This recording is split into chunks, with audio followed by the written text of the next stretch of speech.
Huh? Pasami. Pasami? Pasami. Oh, Pasami. Oh, cool. And she goes by P, right? Hey. It's easier for everybody. I'll just call you Tommy. Tommy. Tommy. I love that name. That's beautiful. Tommy. I got one. The little girl that Cool. The girl. Anybody else need pen and paper? Yeah. Everybody got journal? Okay, well, welcome everybody. Welcome, guys. I know there's quite a few joining us today on live stream. So, Allison and I wanted to continue our training that we got at the Dream Big Leadership Incentive a couple weeks ago. I guess it was like a month ago. Yeah. Memorial Day weekend. Yes.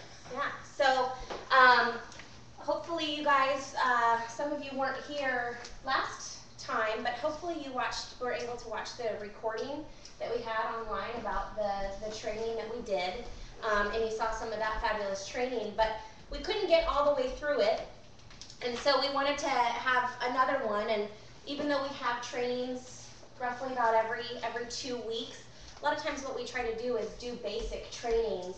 But this is not going to be a basic training. We're not going to give you really any of the how to get started training or anything like that.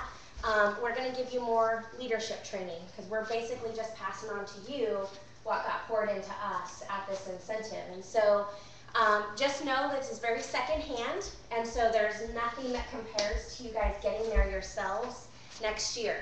And what it takes to get there is to be 3-star gold and above to get to that incentive. And so it's once a year, every Memorial Day.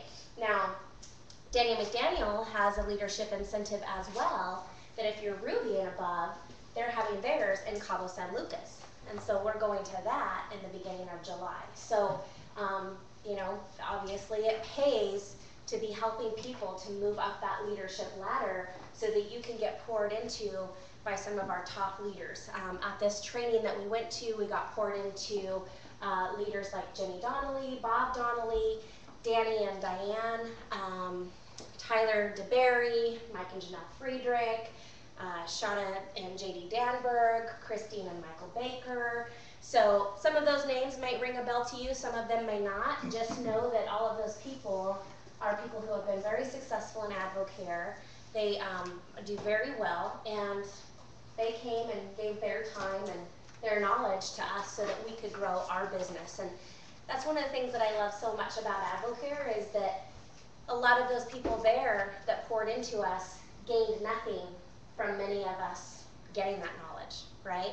There wasn't anything that they benefit, because a lot of those were cross-line relationships. And so I just think that's so fabulous that that's who we are in AdvoCare, is that we pour into people whether they're on our team or not. And so speaking of pouring into, I just want to reiterate what we have coming up on Monday. Hopefully all of you ladies are going. Hopefully all you guys who know ladies, don't tell me you don't know them, are going to this event on Monday evening.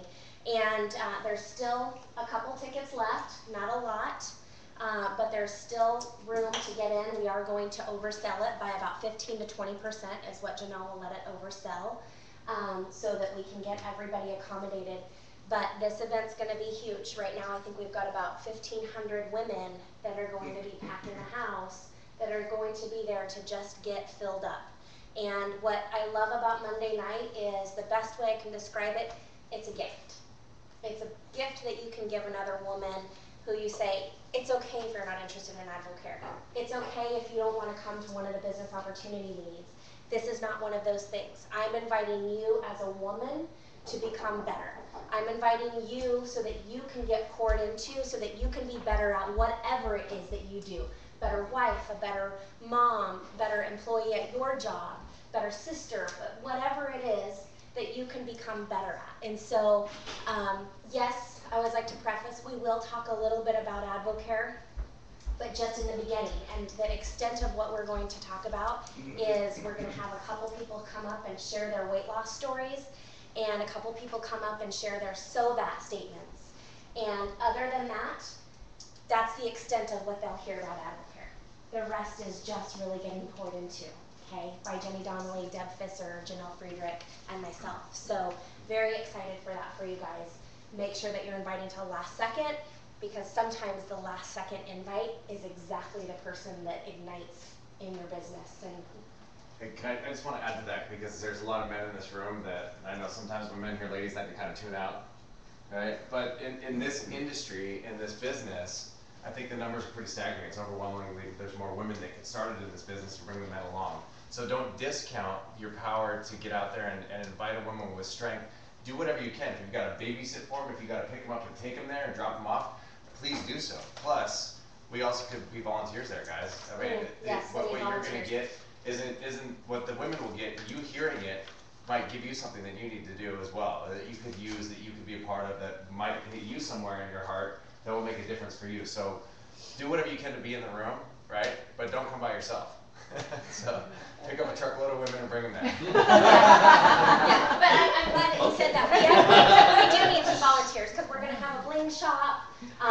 There's going to be a lot of setup with signs and balloons and all of that kind of stuff that we could really use the guys, so that the women can just be there and be present, not having to worry about, you know, did the stage get set up correctly or anything like that. And like Ian said, it's a great excuse to then be there. And I know Mike Friedrich, he's been at all of them, and he just always says, stands in the back, and he's just always in awe about what he gets from a ladies event. And he always says, I'll just put my manhood aside, right, and get poured into by these ladies. So because I should add to that the Ladies Alive event down in Portland, because I dropped her off when I got there, and then I saw like all the diamond, like platinum, like leader men were there, right?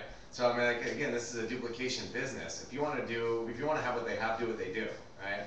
So just something I thought I'd add in there too. You know, I mean. Did you have anything you wanted to add, Allison? No. Volunteering, I think, is a great way to do it, because we've had a couple of guys say, I'm going to put on some women's clothing so that I can hide myself in there. So you don't have to do that. That's your thing, though. I mean. Right, yeah, that's your thing. It's no judgment. Yeah. I'm judging.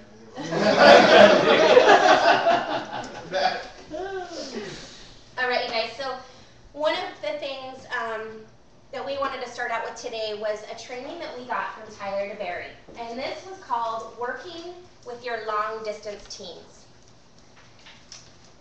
And this is probably one of my very favorite trainings of the entire weekend. And Tyler actually has a slideshow presentation that goes along with this. He hasn't released it yet, but when he does, we probably will actually do a training webinar on this as well, because it's that important. And the reason why it's that important is because you want to build your team nationally. You want your team to be so much bigger than just what's right here. And also too, because we know people everywhere, right? And this is a who do you know business. So I'm going to actually use Jeremiah as an example, because I think he's a great Jeremiah captain. He lives in Nevada, and he's currently a 3-star gold distributor. Started the business January. Yeah, January, December, or You something. guys have probably seen his name on the 3K Club every single time. Yeah, and so, and I'm just picking him. I just want to be very clear. We have a lot of successful long distance people, but I wanted to pick him because we've got a couple people in the room today that are part of that team. And Jeremiah is an example because Joey talked to Jeremiah and set him up, and actually on a dare, correct? Dared him to become a distributor. No, that's his story, but Oh, okay. you know, we stuck with him. So, but he signed up, I believe, like July last year for product. I'm not interested in the business, you know, he's got too much on his plate, a lot of the things that we hear from people, right? And then what happened is that he caught the vision, and I think that's very integral training right there, is that this vehicle, this AdvoCare, is caught, not taught, okay? So a lot of times we come to trainings and we plug into webinars and things, and we're just hoping that we'll learn enough to become successful at the business. And really, the success in this business is just catching the vision and being able to share that vision with other people so that they can catch it too. Okay?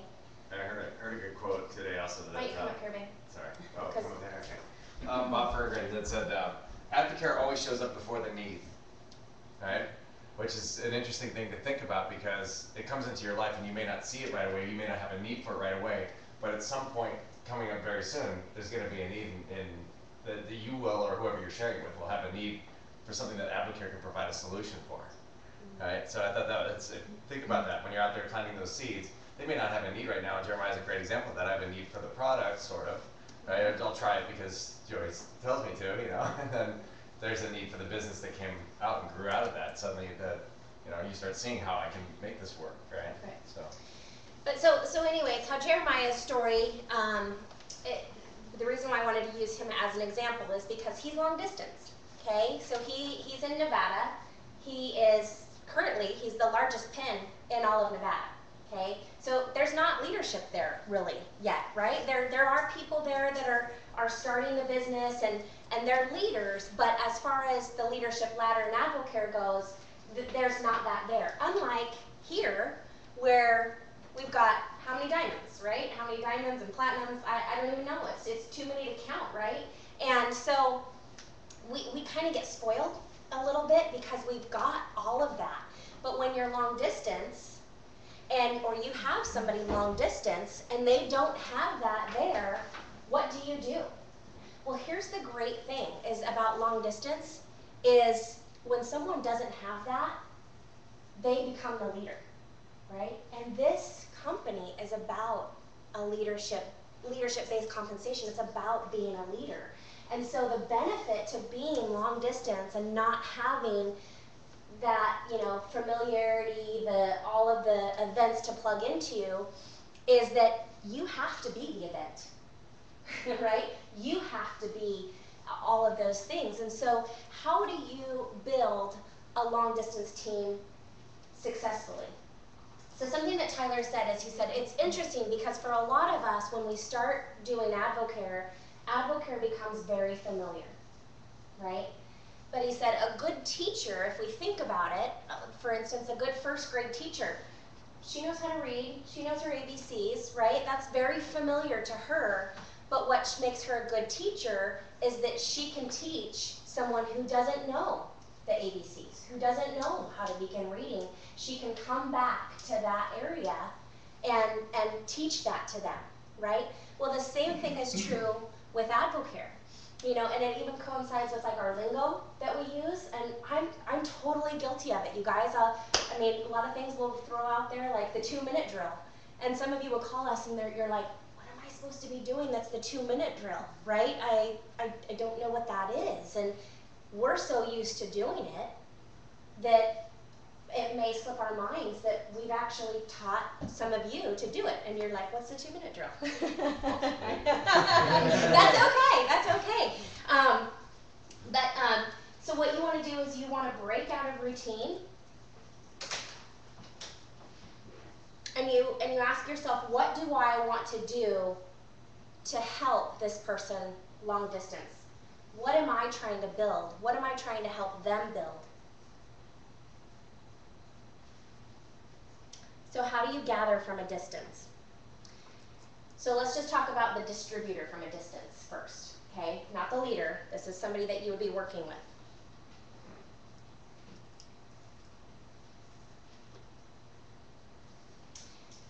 So the first and most important thing is for them to take ownership. Okay? They've got to take ownership of their own business. When Ian and I started our business out in the middle of the woods in Montana, of course we wanted Mike and Janelle to come do mixers for us. We wanted, what is it going to take to get Wayne out here? And they said, if you want to see us, you come to our events. Oh, well, those are 7.5 hours away. Like, really? That's how we're going to... But we had the mindset of, well, if Mike and Janelle aren't going to come out and build this for us, we can't just sit here and wait for them, right? Because then that's our own future that we're putting in the balance. And so we had to become the leaders. We had to take ownership, and we had to say, you know what, as frustrating as it might be that Mike and Janelle are helping other people in their area and they're not coming out here, the fact of the matter is that's not going to change it. Being frustrated and wanting to blame them isn't going to change it. The only thing that's going to change it is us getting into action ourselves, us taking ownership and saying, you know what, this is not Mike and Janelle's business. This is Ian and Allison's business. And that's something that Jeremiah Captain has also said. He's not going to, he's not complaining that Jeff Fisher and Joe Disney haven't come down to Vegas yet to do BOMs or do mixers for him. No, that's my business. I'm the leader. It's, if I want this, I got to build it. I got to build my team. He's taken ownership of building a team. One right? thing that I love that Danny McDaniel said is be the leader or sponsor that you wish you had. And I love that. That's So good. good. Yeah, it's really good. Write that down. So the first thing that you want to do for the distributor after they've taken ownership of their own business, they need to get to advisor and they need to sign up for Success School.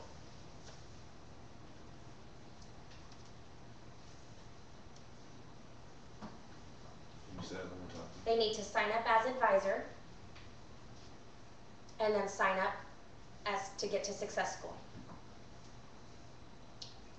So just a little story for some of you that may not have heard this. When Ian and I decided to do the business, January 2010 was when Mike had called us, and a lot of you guys have heard this, but we have $300 in our bank account. We were living with my parents. We didn't have jobs. We weren't sure what was going to happen. And Mike said, well, you're already advisor. So there's the first thing, right? You guys have gotten to advisor a long time ago because you wanted that discount. So you're already advisor, but now you need to go to Success School. Okay, when's Success School? 2.5 weeks.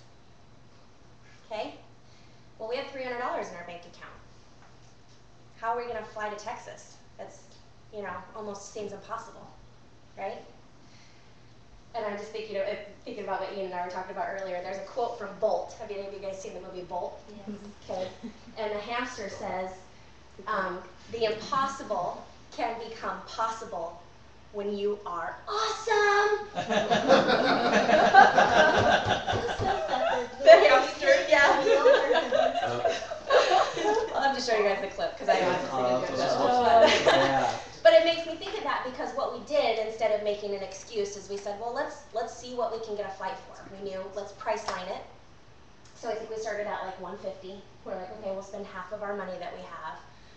Well, that didn't go. And so it was like we inched up by like $5 increments, and I think finally at $186, Ian found a red-eye flight that got to Success School, okay? So a lot of times I hear people say, well, we can't afford to go to Success School. You can't afford not to. That $186 decision turned into a $60,000 income that next 11 months. That wouldn't have turned into that had Ian not gone to Success School. I'll tell you that. It wouldn't have. He caught the vision there. So not only is it important that you get to Success School, but that's how important it is that the people that you're helping get to Success School. And that's how you have to deliver it to them.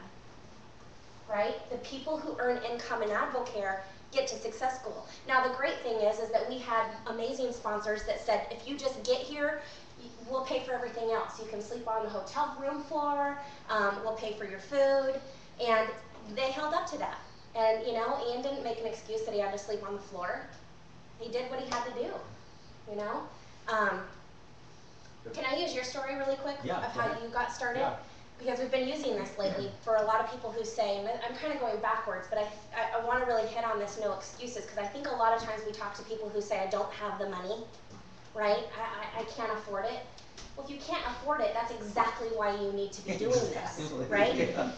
So here's another great story. So Billy was in a position where when he got signed up, you were in a position where I think even the $79 was like, I'm not sure how I'm going to come up with the $79 for this. I was laid off. And laid off, and Ian said, okay, well, you got to figure it out, right? That's how we got to do to get started. And so Billy called his parents and said, hey, I need to ask for a loan, They had just loaned him some money, he had just paid it back to them, so he thought, of course they'll loan it to me again, I'm good for it, you know, and they said no. And he said, well, how about $1,500 to get half my advisor order? No. How about $500? No. How about $79? No, but you can come work for it. You can come pour concrete. Was it a sidewalk? I put in a sidewalk by hand, stone by stone. For $10 an hour. Yep. Right? Mhm. And so they gave you $100, Yep. $20 in my tank. $20 in your That's tank, all and I need. $80 distributor kit. Okay? So how bad do you want it? Right? And you know, I look at that decision and what it's produced for Billy, but more importantly, what it's produced for every single person that's on his team. May not be part of this vehicle had he put excuses to the side and did what he needed to do. So those are the kind of things that we need to speak to people, especially from a distance, because they're not here seeing what we see. So you have to cast incredible vision when you're speaking to someone long distance, right? You've got to have that picture painted so perfectly that they feel like they're there, that they're in it, that they're living exactly where you're living, right? And so you want to share stories like that. We share stories with you guys so that you can go, I was at a training the other day, and you told me that you can't afford your distributor kit. I heard of a guy who poured concrete by hand for 10 hours to get his distributor kit paid for. What's your excuse? You know, let's go to work. Let's help you do this, okay? So if you want it bad enough, you can find a way. So getting to advisor, getting to success school. Help them make a list. The first thing you want to say to them are, who are your top 3 gimmies? Okay? And what that means, you want to go? I was just going to say, I don't know if you guys have seen the Charlie Regas Natural Warm Market, building a natural warm market. Mhm. Have you seen that? Mm-mm. That is amazing. And I'll post it on Focus Forward, but it teaches you how to make your list, and it gives you a lot of great suggestions. And it's from our founder, and it talks about how to approach people. So it's amazing. So I'll post that. Good. Hey, real quick, just to talk again, what you said about in terms of you are all leaders as well. So don't think that, I mean, for you to get successful, but also stepping out for your team, as was done for us, why you're all here in this room today. You know, don't be afraid to do that. You know what I mean? Extend that helping hand. Say, look, we're all jumping in together. We're gonna all sleep on the floor in the room together, or whatever that is. But get people to successful with you. Yeah. One year, Ian and I rented a house that slept 17 people, and that was a lot. It was $1,700. But if you filled it with 17 people, and we did, it was $100 per person for the entire weekend. Okay? So we came up with a solution, right, to help people get there and take away the, I can't afford a hotel. You know, they're $400, $500 a night if anywhere near the convention center. Okay, well, let's take away that excuse. Jen Terry did it the next year and got it down to like even a car included for like $70. I mean, you know, again, that's a leader taking away people's excuses of I can't get there. So, you know, one thing that as a leader that you need to do is you need to be able to provide solutions for people, right? You just kind of say, I don't take excuses, I provide solutions. So make a list of your top 3 gimmies. Who this is, these are the people who are going to listen to what you have to say, whether they're interested or not, just because they love you and they want to support you. Okay? You want to help them master stories. Okay? We are in a business where facts tell, but stories sell. You guys all with your distributor kits got an Impact magazine and a DVD. I suggest that you watch that DVD. I suggest that you read that magazine a couple times and you start learning some stories. And you don't have to memorize the whole thing, right? But just some key things that might stick out to you about certain people, because I guarantee then it will trigger for you who you know, right? But then also too, as you're talking to people and as you're trying to go through your warm market, more people are going to come to mind because of some of the stories that you heard, some of the stories that you read, okay? So this is what you want to help your other distributors do too. Master the stories. If they've taken ownership, they've gotten to advisor, they're signed up for Success School, they're probably going to be willing to employ you. Operative word, probably. The only way you can help them is if they employ you. He says that he tells people, I can do nothing for you unless you get me to your people. Unless you get me on the phone. Yeah. Yep. And it's, you know, I look at that and I think that's Ian and I, from the middle of nowhere, that's how we built our business. Because the phone knows no distance. You guys, I would do three-way phone calls all day long. I love talking to people and finding out what they're looking for, what their heart's desire is. I love that.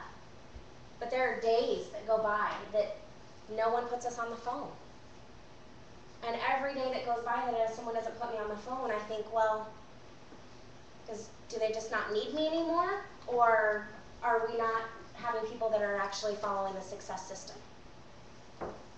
Okay, so the only way that you can help people is by them employing you. And they need to follow the 3 C's. They need to be consistent, correct, and coachable. Okay? The most important one in that is being coachable. Right? Is that putting pride and ego aside and going, you know what? I don't know this business as well as Billy does. He's been doing it longer than me. He's been talking to more people than I have. Right? So I'm going to be coachable and I'm going to listen to what he has to say. Right?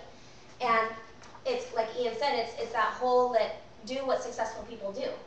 Right? And so I was reading that Dawn Funk, who is a diamond, I think they got to diamond in 18 months. Anyways, bottom line is that they were downline from Ty and Jason Miller, who were diamonds as well. And she recently said, I didn't host my first mixer until I was 6-star Ruby. And I don't recommend that, but here's the thing, is because she lived like right down the block from Ty and Jason, so she just plugged everyone into every single one of their mixers because they hosted weekly mixers. So she said, they do it better than me, so I'm going to just load all my people into their house. And she said that some weeks, their house was full of all her people, right? And the downside to that is that, you know, you're not doing your own, you're not taking the ownership of yours until you're 6-star Ruby. Now, I'm guessing she's probably 6-star Ruby by like 6 months in, so there's, you know, some time thing there. But here's what she also said, is that when she did start hosting her own mixers, she would have hers on Tuesday night, and she would still funnel everybody into the Thursday night mixer that Ty and Jason were having, because she knew that they were stronger at sharing the business than she was. So she would have these people who would get really excited at her mixer and say, you've seen nothing yet. You need to come to Thursday night if you have anything inside of you that wants to do this business, right? And so, you guys, we have mixers every Thursday. How far are you willing to drive to get your people to our mixers? And plug them in to the people who have what you want and what they want, right? So your long distance team, though, doesn't have that luxury, right? So they have to become the people, right? And so how they get people excited to come to their mixers is they've already put you on the phone, right? Or maybe they have a mixer and they say, you've seen nothing yet, I need you to hear my friend's story, right? They've got to plug you in, okay? They need to follow the success system. They need to be having mixers regularly. So when, I know because you guys came over to Wenatchee and Mike and Janelle came over, and when do you guys decide, like you say at our stage, when a team is doing good enough to where you will go fly there or drive there to do a mixer for them and to help that Yeah. grow? So when we first started, we were kind of taught something a little bit different, to be honest. At first it was like, no, they're the leader. If they're a leader, they'll build it. You know, that's what the thing is. And when we went to, was it No Limits? Mm-hmm. When we went to No Limits, Richard Wright said, don't you dare sign up somebody long distance if you don't intend on going there. I don't care what level you're at, don't you dare do it. If you have someone that says yes to the business and you're not willing to go to where they are, don't sign them up. Okay? Now, we have it that in what we've learned from most other leaders is that there's kind of some prerequisites that you've got to do if you want us to come down there. So for instance, we've gone to Sacramento a couple of times, and Jeff and Lindy, very capable leaders, right? But what we've done is we've said, if we need X amount of people in the room, guaranteed, if we're going to spend the money to financially come down there, okay? Now, how do you guarantee that certain number of people in the room? You have consistent mixers up until that point that you want us to come there. You can't have nothing happen and then try to have a big BOM. Oh, the diamonds are coming down, you know, that's great, you should come to this. Well, if you haven't had anybody come to a mixer yet, why do you think they're going to come to a BOM? Right? So this business is built from smaller events that add up and go into the big event. Again, the snowball effect. You guys have heard me talk a lot about that, but you're building your snowball, packing the people in on your snowball at each mixer, at each phone call, with who do you know? Who do you know? Who can come to the next one? Who can you invite to this next one? And pretty soon, when you get to a BOM, you've got this snowball of people to get there with. So, Yep. we're up. I'll add to that, Billy. So, how do you know whether to travel or not? Are they plugging into team calls? Have they done their list? Are they putting you on the phone with people? Right? I mean, because oftentimes people are like, yeah, I want you to come do this for me, but they're not doing any work. Right? They're expecting you to come and do work for them. They haven't taken ownership of their business yet. Right. So if somebody's actually taking ownership of their business and they're saying, look, I'm putting you on three-way phone calls, I'm holding my own mixers, you know, then you're like, hey, I'm coming to see you, right? They're putting people on there. You see them doing work. They're starting to put some volume in. But to just recruiting and having somebody sign up on your team and do nothing, you don't want to invest your time and money to go there unless they've already done some of those check marks, right? Where you go, okay, here. And here's an interesting thing now. So if someone is doing that and they're taking ownership of their own business, they're like, yeah, sure, it'd be great to have you come here, but you don't have to, right?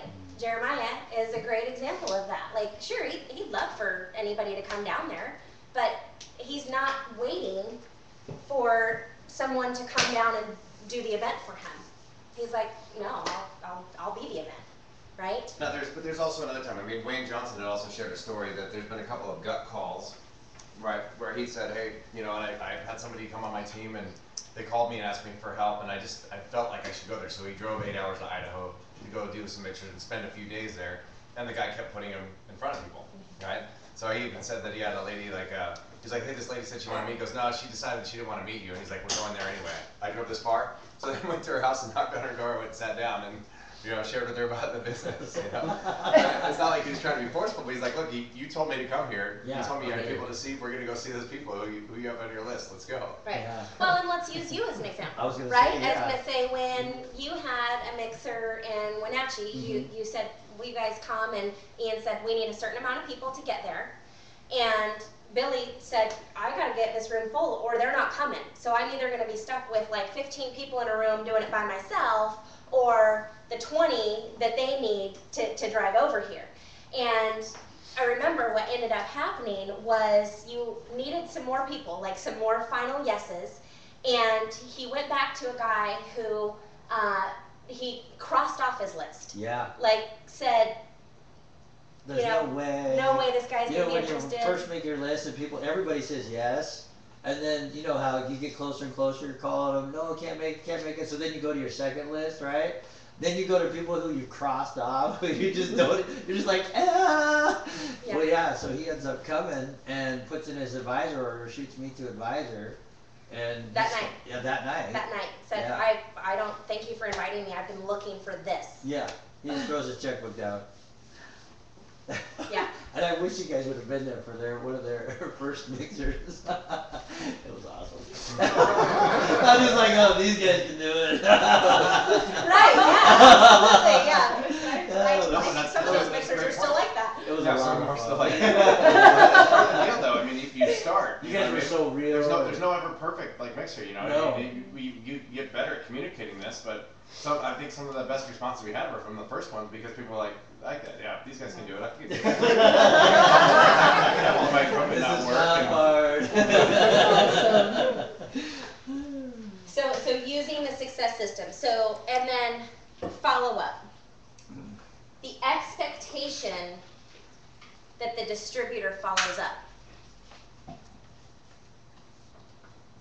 Okay, so if you're going to plug somebody into the success system and there's been a successful three-way phone call, it's the distributor's responsibility to follow up. Okay, Ann and I were just talking about this yesterday, that a lot of times what happens is this is where it's dropped in the follow-up, and that's where the fortune is, you guys, that you know, sometimes people won't show up to your mixers.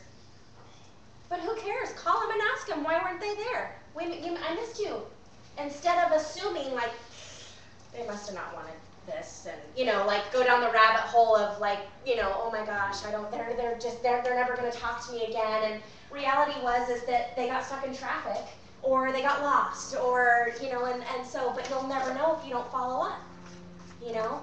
And then also, too, is that I want to go to this really quickly, of teaching people how to spark and communicate with people correctly, okay? So when you spark someone and you give them an impact magazine, you've got to get their information back, okay? If you don't get their information back from them, you've just thrown away money, for one, and also you've planted a seed for someone else on the leads program, you know, and you're at home waiting going, oh, that was a good conversation, they're so going to call me, you know, but then you're waiting for your phone to ring. So I've mastered this because I've just always done sales. To get their info is super simple. Always have a black book on you. I don't have it because I'm in my sweats, but always have it on you. You do on your phone. Oh yeah. Well, I have one that I just always had, and I got 4 or 5 contacts just in this last Costco I was at because I spark people. Everybody's tired. The whole world is tired. Oh really? You've had a spark, right? Assume they've had one. No, what's that? Boom. Talk about it. Say okay. I want you to have this, but I'm going to send you some info on it because I want you to know all about it. What's your email address? Everybody will give you their email address 100% of the time because you just gave them something. That's good. Get their email address, and as you're looking at the book, do not look them in the eye, and you say, and what's a good contact number for you? Don't say phone number. For some reason it raises a red flag. But when you say, and okay, read their email address back, and what's a good contact number for you? And you just look at your pen and your pencil until they give it to you. 99% of the time they'll give it to you. That's good. It's really simple. That's It's really really good. Do not look up. Do not look up. Yeah. The awkwardness will make them give it to you. Yeah. And always make sure it's your cell. And that's your cell, right? Okay, perfect. Because they'll give you a home number sometimes. Well, and also, and all of us in our phone have the notes section, Yeah. right? So go to the notes section and do exactly that, right? Yeah. But then follow up, right? You know, and give them that follow up. Don't wait for them to contact you, okay? So just want to be clear to that. But teach that to your long distance team of how important that follow up is. Okay. The leader from a distance. Now this is going to go a little bit further, okay? Because this is more about the leadership. Number 1, your mindset. Do you fully believe that you can help someone build a business from afar? Right? This business is built on your level of belief, trust, and faith in the business. So if you don't believe that you can that you have the capability to help somebody build their business, how are they going to believe it? What were the 3 things? Oh, trust, faith, and belief.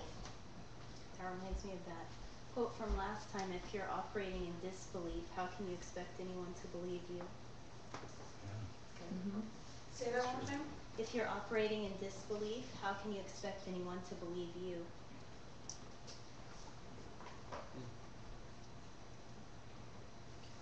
And then you need to take ownership. So just as they were taking ownership of their own business, you need to take ownership as their mentor and plug them into events. Okay, so if you sign somebody up in Grand Rapids, Michigan, that just came to my head, I think, because we said that earlier. But if you sign somebody up there, it's your job to find a team or people there that they can plug into. Okay, now it may be a couple hours driving distance. That's okay. The number one way that you can find out who's working near Grand Rapids, Michigan, find out their zip code, go to AdvoCare.com, click on Contact a Distributor, and enter the zip code. There will be 5 people that show up that are on the Leads program that are close, and I guarantee if they're on the Leads program, they're building an AdvoCare business, and you start contacting them. Another way that I've found is like on Facebook, we have a lot of out-of-state people, and one person was from Salem, I think, and I was trying to find a group for her, so I just was typing in Facebook, AdvoCare Oregon, and then that'll pull up a bunch of different Facebook groups, and then that's also a great way to find people, and you can kind of look through the page and see if they've got stuff going on and events, and if they're doing things with their business. So that's been helpful for us too. Yeah, and you can always ask us. You know, I've got somebody in so-and-so, do we have any diamonds near there? We have to a lot of times ask diamonds. Do we have any diamonds near Grand Rapids, Michigan? But we have access to the diamond page to ask, who's the closest diamond to that location, right? Are there any events going on there? Okay, so make sure that you take ownership of plugging them in. Encouragement and coaching. It is your job to be their coach. And a good coach is available, right? So in AdvoCare, we don't just sign people up, we sponsor them. There's a difference, right? A lot of times we talk about recruiting, and that word kind of for me is like, because I think when you think of recruiting, you're just like numbers, right? But it's really sponsoring. When you're sponsoring someone, you're helping them, you're making yourself available to them.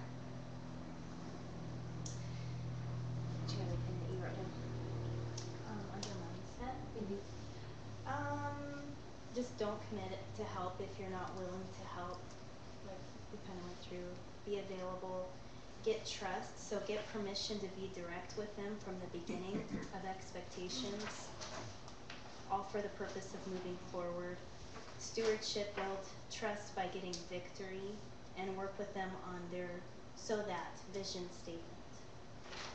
Get permission to be direct. I like that. Yeah, that number 2 is trust. Another thing, I don't know if we're getting to this, but with the follow-up that I love that he said is one way to use third-party credibility. So like when their box comes in, like their challenge or their products, use that as an opportunity to introduce their customers to you, like as the third-party credibility. So when the box comes in, I'd like to introduce you to my sponsor. So that's a great way to get third party in. And then if they have problems, then have them also refer that to their leader. So if there's any issues on the challenge, just say, oh, I need to get you on the phone with Allison. And those are great ways to incorporate that. That's a really good one. Yeah, so I have written down for trust, like she said, getting permission to be direct with people. Remember, you're their coach. So one thing that's worked well for us is to say, Julie, how do you like to be coached, right? What motivates you? What gets you moving? Because what gets Julie moving is different than what gets Siobhan moving. That's awesome. Right? And so as your coach, I need to be able to morph myself to what you need, not what I need, right? And that's again, people who are good coaches are able to do that, right? And that's something that you'll learn, and I think that's always ongoing, you know, because we always kind of fall back on like knowing what motivates us, right? You know, I'm kind of the person that like I like to be kicked in the rear a little bit, like I like that, you know, and Yeah, so I kind of like to be talked like that, right? But some people are like, ouch, don't talk to me like that, right? I want you to just love on me, and when you love on me, it makes me want to go do more, Yeah. right? So, but if you ask somebody from the get-go, how do you prefer to be coached? You're getting their permission to kick them in the tail if they told you that they like to be kicked in the tail, right? That's awesome. And like Allison said, you want to be a steward, you want to have stewardship of trust, right? So you want to be trustworthy. You want to be a person of your word. When you said, I'll be at that mixer, Billy. I'll be there. If you get 20 people in the room, I'm going to be there. If you don't get there, what trust do you have now going forward with Billy, right? How's he going to trust that the next time he tries to get 20 people in the room, that you're not going to do the same thing and back out, right? So you have to build that stewardship of trust. Build relationships, and like Allison said, that vision sentence is so important, right? You're so that. Do you guys all have your Yeah, so does that everybody have their statement? so that statement? Or know what it is? Okay, so we went over so that statement training in the last training, but basically what this is this is vision. This is the vision that you are casting for everyone that you come across, right? And it's the same verbiage for all of us. The only thing different is the amount of money and why, right? So for instance, by the end of this year, okay, you can write that down if you don't know how this goes. By the end of this year, we, because it's me and Ian. Now, say Ian didn't want to have anything to do with the business. Say he wasn't doing that, and that is the case for some couples. But you still say we, right? Because this is what you're doing for both of you. Okay? So we will be earning, not might be, hopefully, probably, we will be earning X amount of dollars, okay? And it needs to be whatever you believe that you're going to be earning. Now here's the key to it. If there's not action behind the number, don't say it. If you're saying $10,000 a month by the end of this year, there better be a whole lot of action going behind that, because to get to $10,000 a month by the end of this year is going to take a lot of action. You're going to have to be helping a lot of people. Okay? Maybe it's 3. Same thing. It doesn't matter what the number is. The action has to match up with the number. Okay? Because here's the thing. People are going to watch you, right? And they're going to go, you said by the end of the year you're going to be earning $3,000 a month. What happened? Right? They'll say, I knew this thing didn't work. Yep. Yeah, that's exactly why I didn't say yes. Yeah. Right? So you've got to believe that you're going to get there. And how you best believe it is because you know with all of the action that you're putting in, there's no way but to get there. Okay? So X amount of dollars by the end of this year, so that, and then your why. Okay, so for instance, by the end of this year, we will be earning $10,000 a month, so that I can bring my husband home from corporate America. Right, and that's just an example. What your so that isn't, it's not a Miss America speech.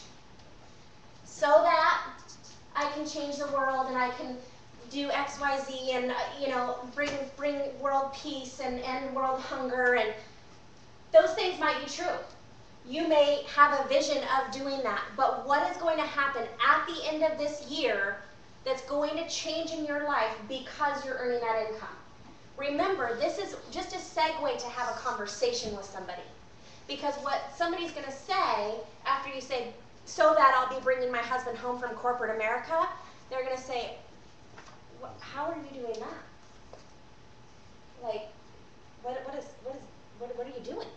Right? Because we didn't say through AdvoCare, through our side business, part-time, right? This is a segue to have a conversation with somebody so that they then ask those questions. And then you can share with them, you know, I have a vision that at the end of this year, yeah, my husband's going to come home from corporate America, and next year, our life will look completely different. We'll be able to do X, Y, Z, and then you can go into that conversation. And, you know, I have so much hope in me. You guys, that's a great statement to share with people. I have hope inside of me. I have so much hope that this is something that you have to look at too. Your future depends on looking at this. What if? What if you could bring your husband home by the end of this year? What would that look like for you? And let them answer. You know, some women unfortunately would say, I don't want my husband home. Do you remember that one guy? Then we've got some work to do. He's like, you could be a stay-at-home dad. I don't want to be a stay-at-home dad. But your kids do. Yeah. Yeah, and another key phrase there is do yourself a favor. And look at this, Mm-hmm. right? What's in it for them? Do yourself a favor. I don't know if this is what we're working for, so that I can, you know, come home from corporate America. But do yourself a favor and look at this business. Do yourself a favor and talk to my friend Allison. You got to hear her story. Yeah. Right? And your so that statements are literally designed to share with every single person that you talk to. Because one, you're planting seeds, but two, every time you share it with somebody, it solidifies it more in you, right? So when do you do the 2-minute drill, or is that separate? Or Your 2-minute story Yeah. afterwards. Story, okay. Yeah, Then yeah. you roll Then with you that. go into That's the just hook. conversation. Yeah. Okay. It very easily you could say, look, I know this is going to happen because, and you can say, you know, 2 years ago I got introduced to the products through AdvoCare, and then you can go into your 2-minute story, right? Or whatever. It's to start the conversation. Christy McGuyan had started this with her team the beginning of this year, and she said the people who consistently shared their so that statements were all already exceeding what they said was going to happen by the end of the year, and that was at Tahoe, May 31st. She had them all get up on stage and line up and share, and they had well exceeded the goals that they had set for themselves just by putting that out there and getting that belief in what they were doing. And also, too, if it gets ingrained in you and you're saying that to people, right, there's going to be people who go, well, I believe you. Like, look how convicted you are. You know, I believe that's going to happen. Well, I was telling Ian, I'm bummed because within 2 months, I've broken 2 store records. And it's only because I know what I'm selling inside and out. I know every objection. I know everything. And I'm like, why didn't I do the same thing with AdvoCare? And here I am doing it with stupid barbecues, you know? I'm like, oh my gosh. I'm like, there's nothing you can say where I couldn't just, and I'm like, why am I not doing that with AdvoCare? So it's absolutely true. I know it inside and out already. It's like, all you do is do that with AdvoCare, and it's just, you know, same thing. Yeah. But listen, I mean, guys, is it that simple? Yes. It is truly that simple, right? It's easy to start saying so that statement to 1 or 5 people and not getting the reaction you want and start thinking that you need to change something. Don't. No. Get out of your own way. Keep it as simple as possible. Take ownership of your business and share that with as many people as you can. If you run out of people to share that with, get out in the streets. Go to the park. Get out of your house. Right? Go meet people. There's a lot of people out there that need to hear that. Right? That need to hear your so that statement. Go just share it to strangers just for fun. Yeah. Just like, you know, Tourette's. Yeah. Make $10,000 so that. Well, you were talking to our neighbor the other day, and she was like, I'd be interested in that. And he's like, great, come to our house on Thursday. I mean, right? She was like, well, I want that, right?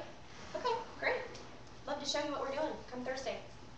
Like, and I'll tell you, when we were in Montana, and we did a lot of our work on the phone, but sometimes I had to get out of the house, and I'd go into Missoula, and I'd just go into places and start just talking to people, like bring up conversations. I mean, when you know what you want and you have a need great enough to go get it, you'll do whatever it takes, and the people's nose and their looks, none of that matters, because all that matters is that yes that you're going to find out there by sharing that. So remember, your So That statement is a lifeline for somebody else also. It's not just about you and what you're building, but it's about them and all of the people that it can touch through them, right? Yeah. Be excited about that. I was watching this 24-minute little clip that Stephanie had said, you know, you need to watch this, and I looked at it, and my So That statement kind of changed a little bit, and because it hit me that her So That statement was so that she can answer her phone.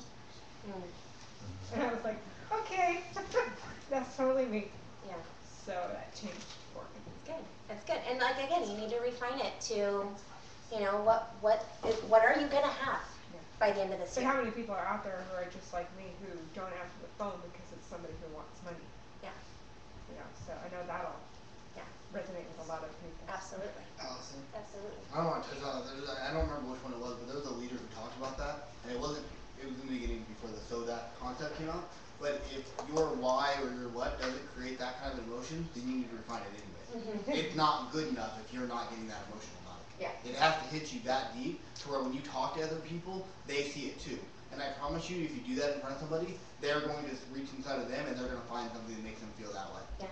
And you don't have to be a crier.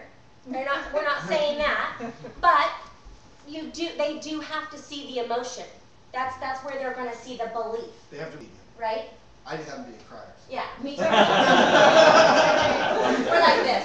We don't watch movies together, I'll put it that way. I mean, I've just gotten a lot of people No on the fact that fucking- I'm in the gym all the time anyway before I was doing this, and just seeing people how, not only how the weight has came off, naturally that's going to happen, but just the fact that I'm just so more energetic and just like, you know, this is not only, you know, helping fill my body and make me feel better than I've ever felt, but now this is financially changing my life. And people are like, can't be serious. I mean, it's day in, day out, it's not changing. So for people seeing that, and they're like, okay, he's not on to something next week. He's not on to something next month. Good. And it's continually being the same thing. They're like, he's unshaken.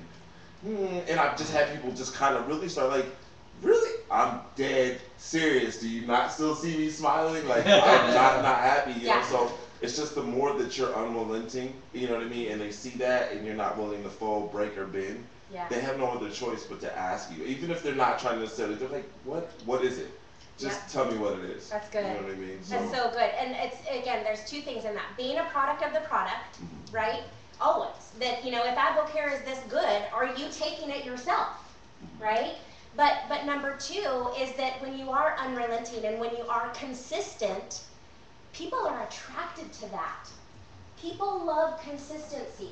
People love to know that, okay, you're a train that's going somewhere.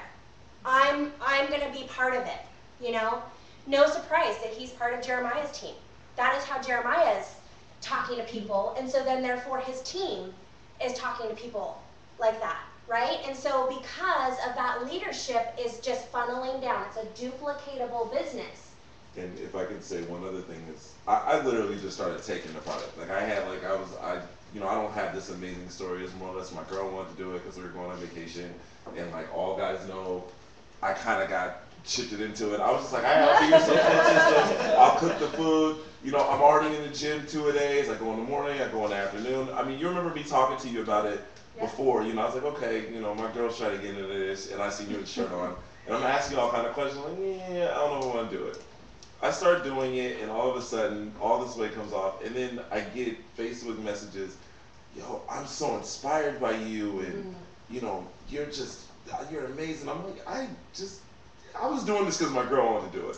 But lo and behold, here I am being a leader and not even, you know what I mean? Yeah. Not even, you know what I mean? I've gotten casted in the position and I'm just naturally a leader now. And it's just, you know, you can either go with it or you cannot. But you're a leader. After you do this, after people see the change, you can't not take that crown off your head. You're now a leader and you have to play the position of a leader. That's good. Yeah, there is. There's a responsibility that comes along with that, right? And for me, it's that responsibility kicked in when I was in the beginning, I was nervous to talk about the money with people. For some reason, like, I think it was how I grew up as a child. I mean, my parents never talked about money. Like, money was weird. We weren't supposed to talk about it when I grew up. And so I struggled with, how do you, if you want to talk about the money, you talk to Ian, right? Like, you know, but I'm your product girl. Like, I'm the girl that does the product. And, you know, that was hurting people. But I wasn't taking responsibility, because here we were making money, and yet I wasn't sharing that with people. I mean, if you've made $100, you need to be sharing that with people. Do you know how many people $100 would make a significant difference? It's sad. Some of you guys may have saw my post the other day that was quite the, you know, bantering back and forth, which was great. But it was and it was interesting, because then Amanda chimed in and actually said that she saw the exact same thing happen that exact same day in a different location. So it's happening everywhere. What happened was, I was standing in the line at Target, and the two people in front of me, totally dressed like, you know, just like I was, so nothing looked different on the outside about them. You should mention this is Bellevue, by the way. Yeah, but the first guy slid his card, or no, excuse me, he said, I need to split this up on 2 credit cards. And she was like, okay, slide your first one or whatever. And he goes, oh, okay, I'll do 50 on this card. And she was like, okay, 50, and slides his card declined. And, you know, okay, gosh, I should have $50 of credit on there. And he was like panicked, because I should have had $50 of credit still on that card. And he said, okay, try 40, card declined. Okay, try 30. Okay, so 30 went through. And then he had to do the rest on another credit card. Well, so that was one story. The lady right behind him, because I was 2 people behind, 4 different credit cards that she split the purchase up with. And these were not big purchases, you guys. Probably less than about $100. So if you don't think $100 will make a significant difference in people's lives, it's happening every day to our neighbors, to our friends, to our family. So you don't have to be making the big income yet. You will. But it starts with a little income, and sharing that little income with everybody. Did you get a chance to talk to her? No. Oh. No. And here's the interesting thing is that, you know, so I came home and I told Ian, I said, gosh, I feel like I need to say something, like it's just bursting in me. I mean, I was about ready to cry. Actually, I almost paid for both of their things. And God told me that's not going to help them. Yeah. So I didn't. But I came home and I shared it with Ian, and I said, it's unreal to me that we have people who are a part of this vehicle that truly haven't yet to see what we have our hands on. That's what I mean, that if you're not sharing your so that statement with everybody, if you're not talking to everybody that you know, then you've let go of the responsibility of what we have our hands on. And if you're not making the income that you want to make yet, that's just an excuse. That's just an excuse to keep you where you are and to stop from helping other people. Each one of you said yes, and if you hadn't said yes, there would be people on your team who were still struggling, right? So you may have 1 or 2 people on your team, but those 2 people may be in a different position if you hadn't said yes, right? So you're looking for more people to say yes, because the more lives get changed by who we know. Right? There's a responsibility that comes with the leadership. Just to touch on this, as we kind of covered in this area, there was a great call the other day where we talked about the difference between the people that make big money in this business. The difference between people that make a lot of money in this business and people that make a little tiny bit of money in this business is your belief level and your belief factor. And I'll tell you that if you walk into any person that's making good, significant money in this business, you're not going to find Gatorade in their refrigerator. So number 1 is being sold out on the products, right? I mean, having the products around, using the products every single day, believing that our doctors have your best interest in mind on every single product that they make, and they continue to do that. And so you're completely sold out on the products. You're using whatever you can, whenever you can, right? As much as you can afford. Again, big one, as much as you can afford.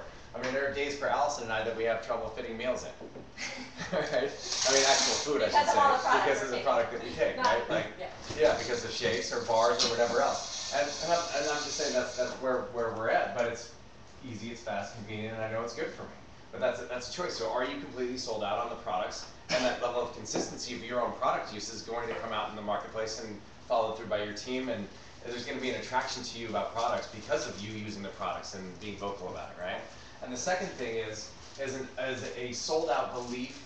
100% in our compensation plan has the ability to change your life and other people's lives around you, right? That anybody can do this business, that anybody that chooses to makes a decision and takes ownership of their business can work this plan, because guys, the plan is the same for all of us, right? I mean, that you hear Wayne talk about this, that we didn't get some golden ticket, distributor kit that made us successful in this business, right? You all have the exact same opportunity, and you have to have that belief for other people. You may not be making the kind of money that your So That statement is there for, but that's what a So That statement is about. It's anchored in the future, right? So believing that for yourself and believing that for other people, because it's true. Anybody, both those people have a choice that were in front of her in line to pick this up for $79, put it on 4 cards. Whatever. That could make them $60,000 in the next 11 months. I mean, it's a choice that all of us have to make, but you have got to believe that in your core, and by having those 2 core beliefs grounded and anchored inside you, deep inside your heart, it's going to start to have people attracted to you because of your commitment, because of your courage, because of what you believe for yourself and what you believe for other people, and you're speaking that to them. Let them worry about their skepticism. Let them worry about the things that what they believe or don't believe. But if you know where you're going and you stay on that beeline, they're all going to fall in the wake and come with you. All right? So. Right. And that's kind of what my post is, that with the banter that went back and forth with people, is that the bottom line is that we all have a choice, right? We all have a choice. Poverty mindset is a choice, right? Being broke is a choice. Now, I know when you're broke, it doesn't feel like it, right? But you have a choice to do something about it, or you have a choice to stay there. It's all in a choice, right? And so what are you going to do? What are you going to choose? You have a vehicle that you can help people make a choice, right? But if it's not presented to them, how are they ever going to know that they have this as a choice? We talked about it last time, but with Jason and Tori Cuevas, they got to Diamond in 8 months, and they said if all you're presenting to people is a box of Spark, you're really doing them a huge disservice. People ask them what they do for a living, and they say, we change lives. Yeah, I bring people financial freedom every day. They don't lead with, here's a Spark. Of course she sparks them after she's said that. This is why. This is our #1 selling product. You gotta try this, right? But she doesn't lead with the Spark. She leads with, we're changing lives. So, what are you leading with? Okay, number 3, expectations. Set parameters. I need to know how to best get a hold of you, and they need to know how to best get a hold of you. Right? So, probably every one of you has heard me say a good way to get a hold of me and get me on the phone is text me a couple of times that work for you and I'll make it work. That's usually the best way to get a hold of me, right? Just text me what times you want me to do a 3-way phone call, and I'll text you right back and tell you which one will work for us, right? That's what works for me, okay?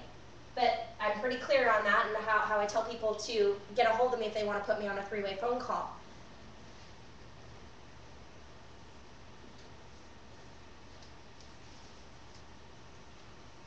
Put out a challenge goal and challenge them to take the city, right?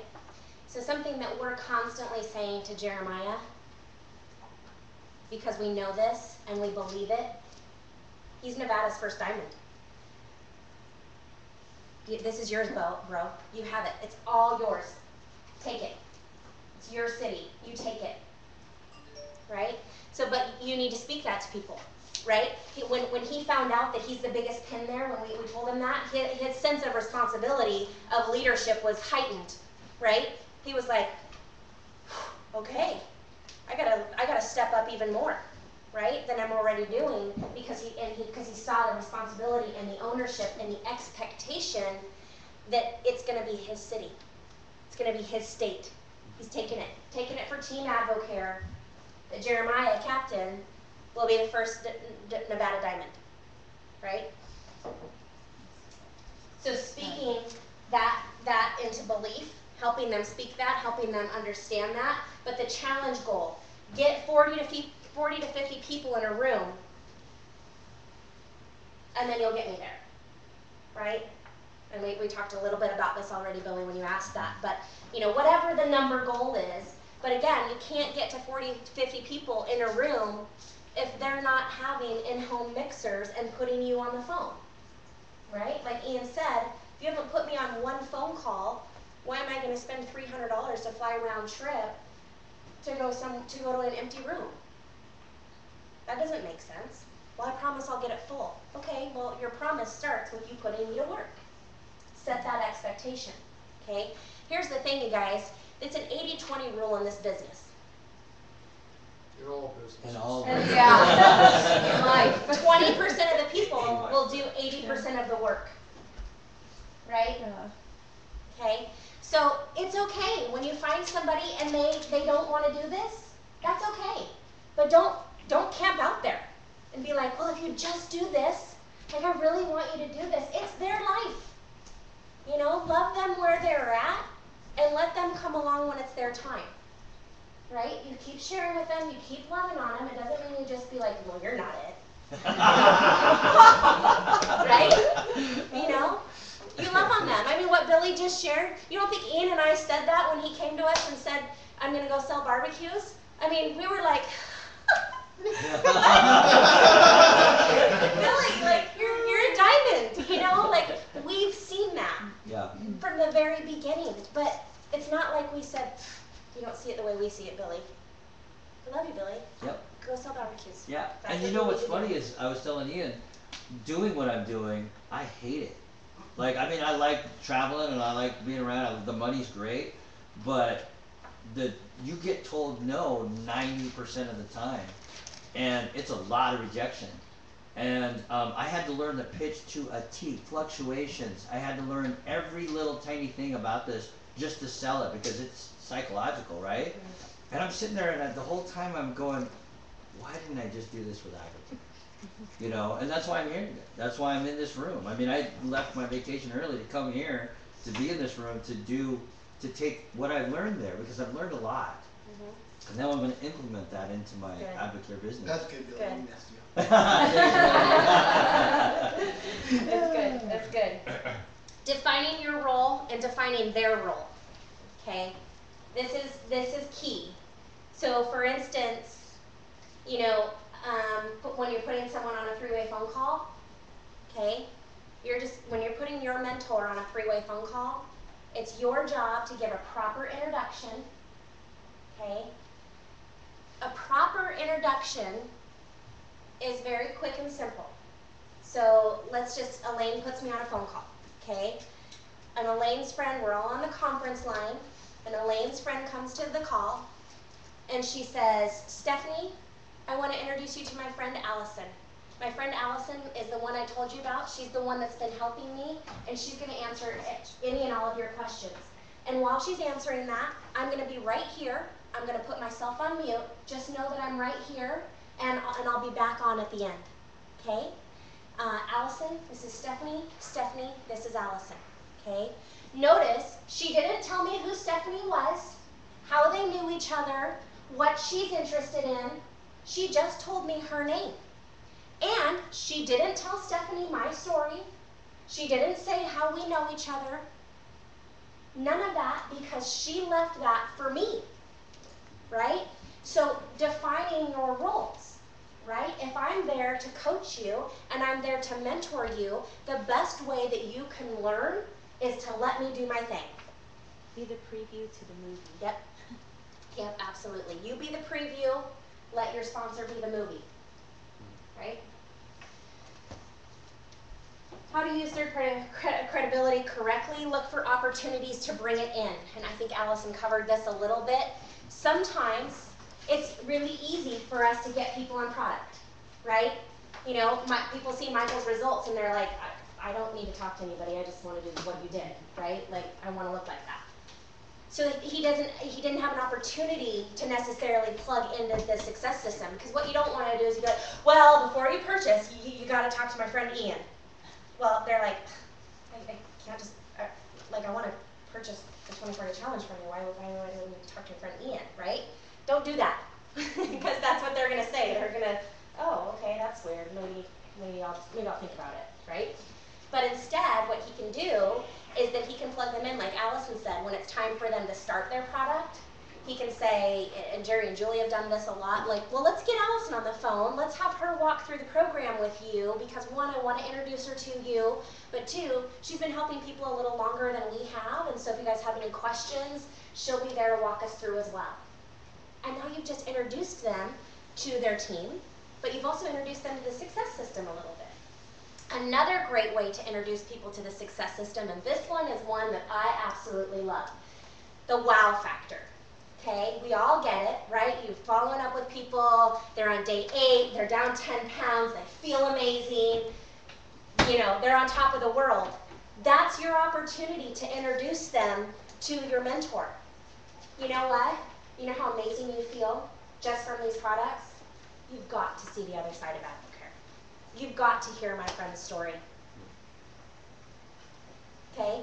And when they're at that wow factor, it's a lot easier to plug them into the success system, because when somebody's lost 10 pounds, right, they can now see how people are making money with this, right? Because they're like, yeah, I mean, the products work. You know, I see it, okay, yeah. I want you to hear what else can happen with this, how you can help not only other people, but help yourself, okay?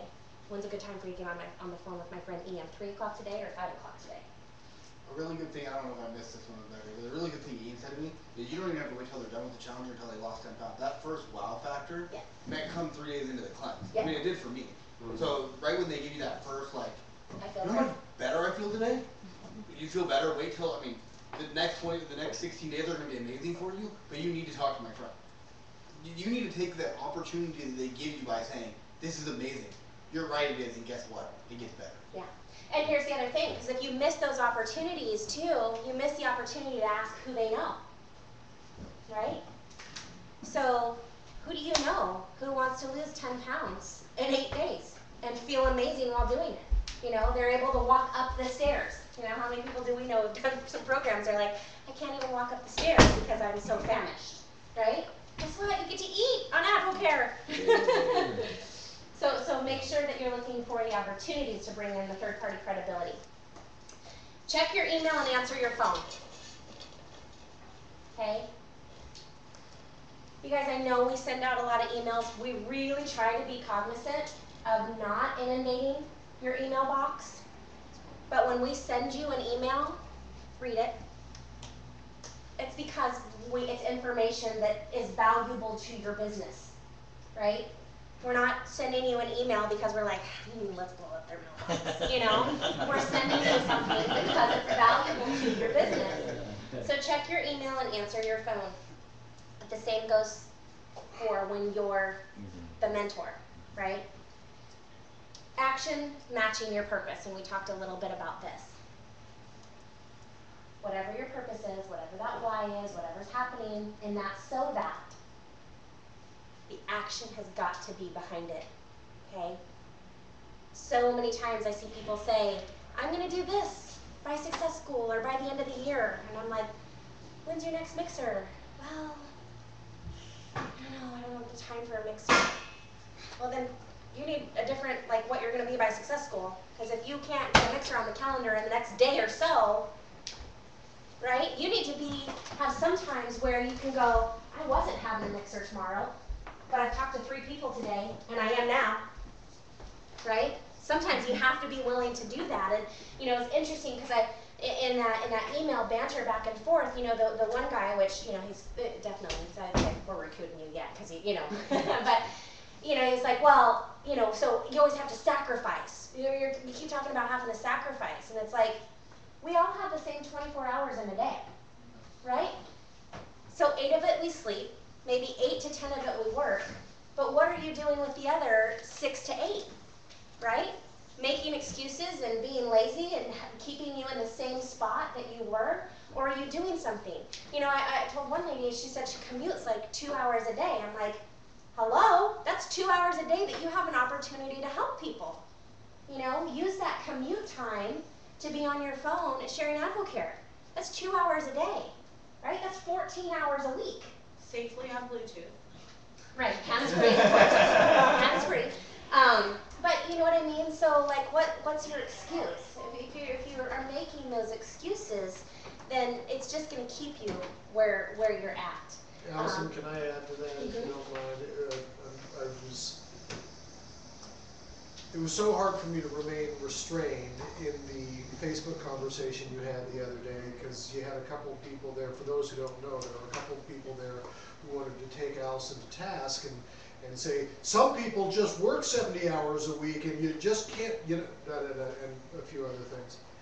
And whenever I hear that now, I've gotten tougher with it than I was when I first started with AdvoCare, because it used to be I'd be sympathetic and go, oh yeah, I know my stuff and stuff like that.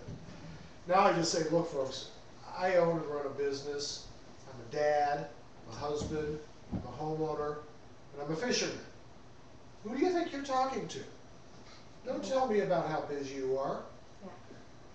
And sometimes you have to do that. You have to kind of, wake them up a little bit. Yeah. Say, look, yeah, of course you're busy. I understand you're busy. So am I. Guess what? I still do AdvoCare. Yeah.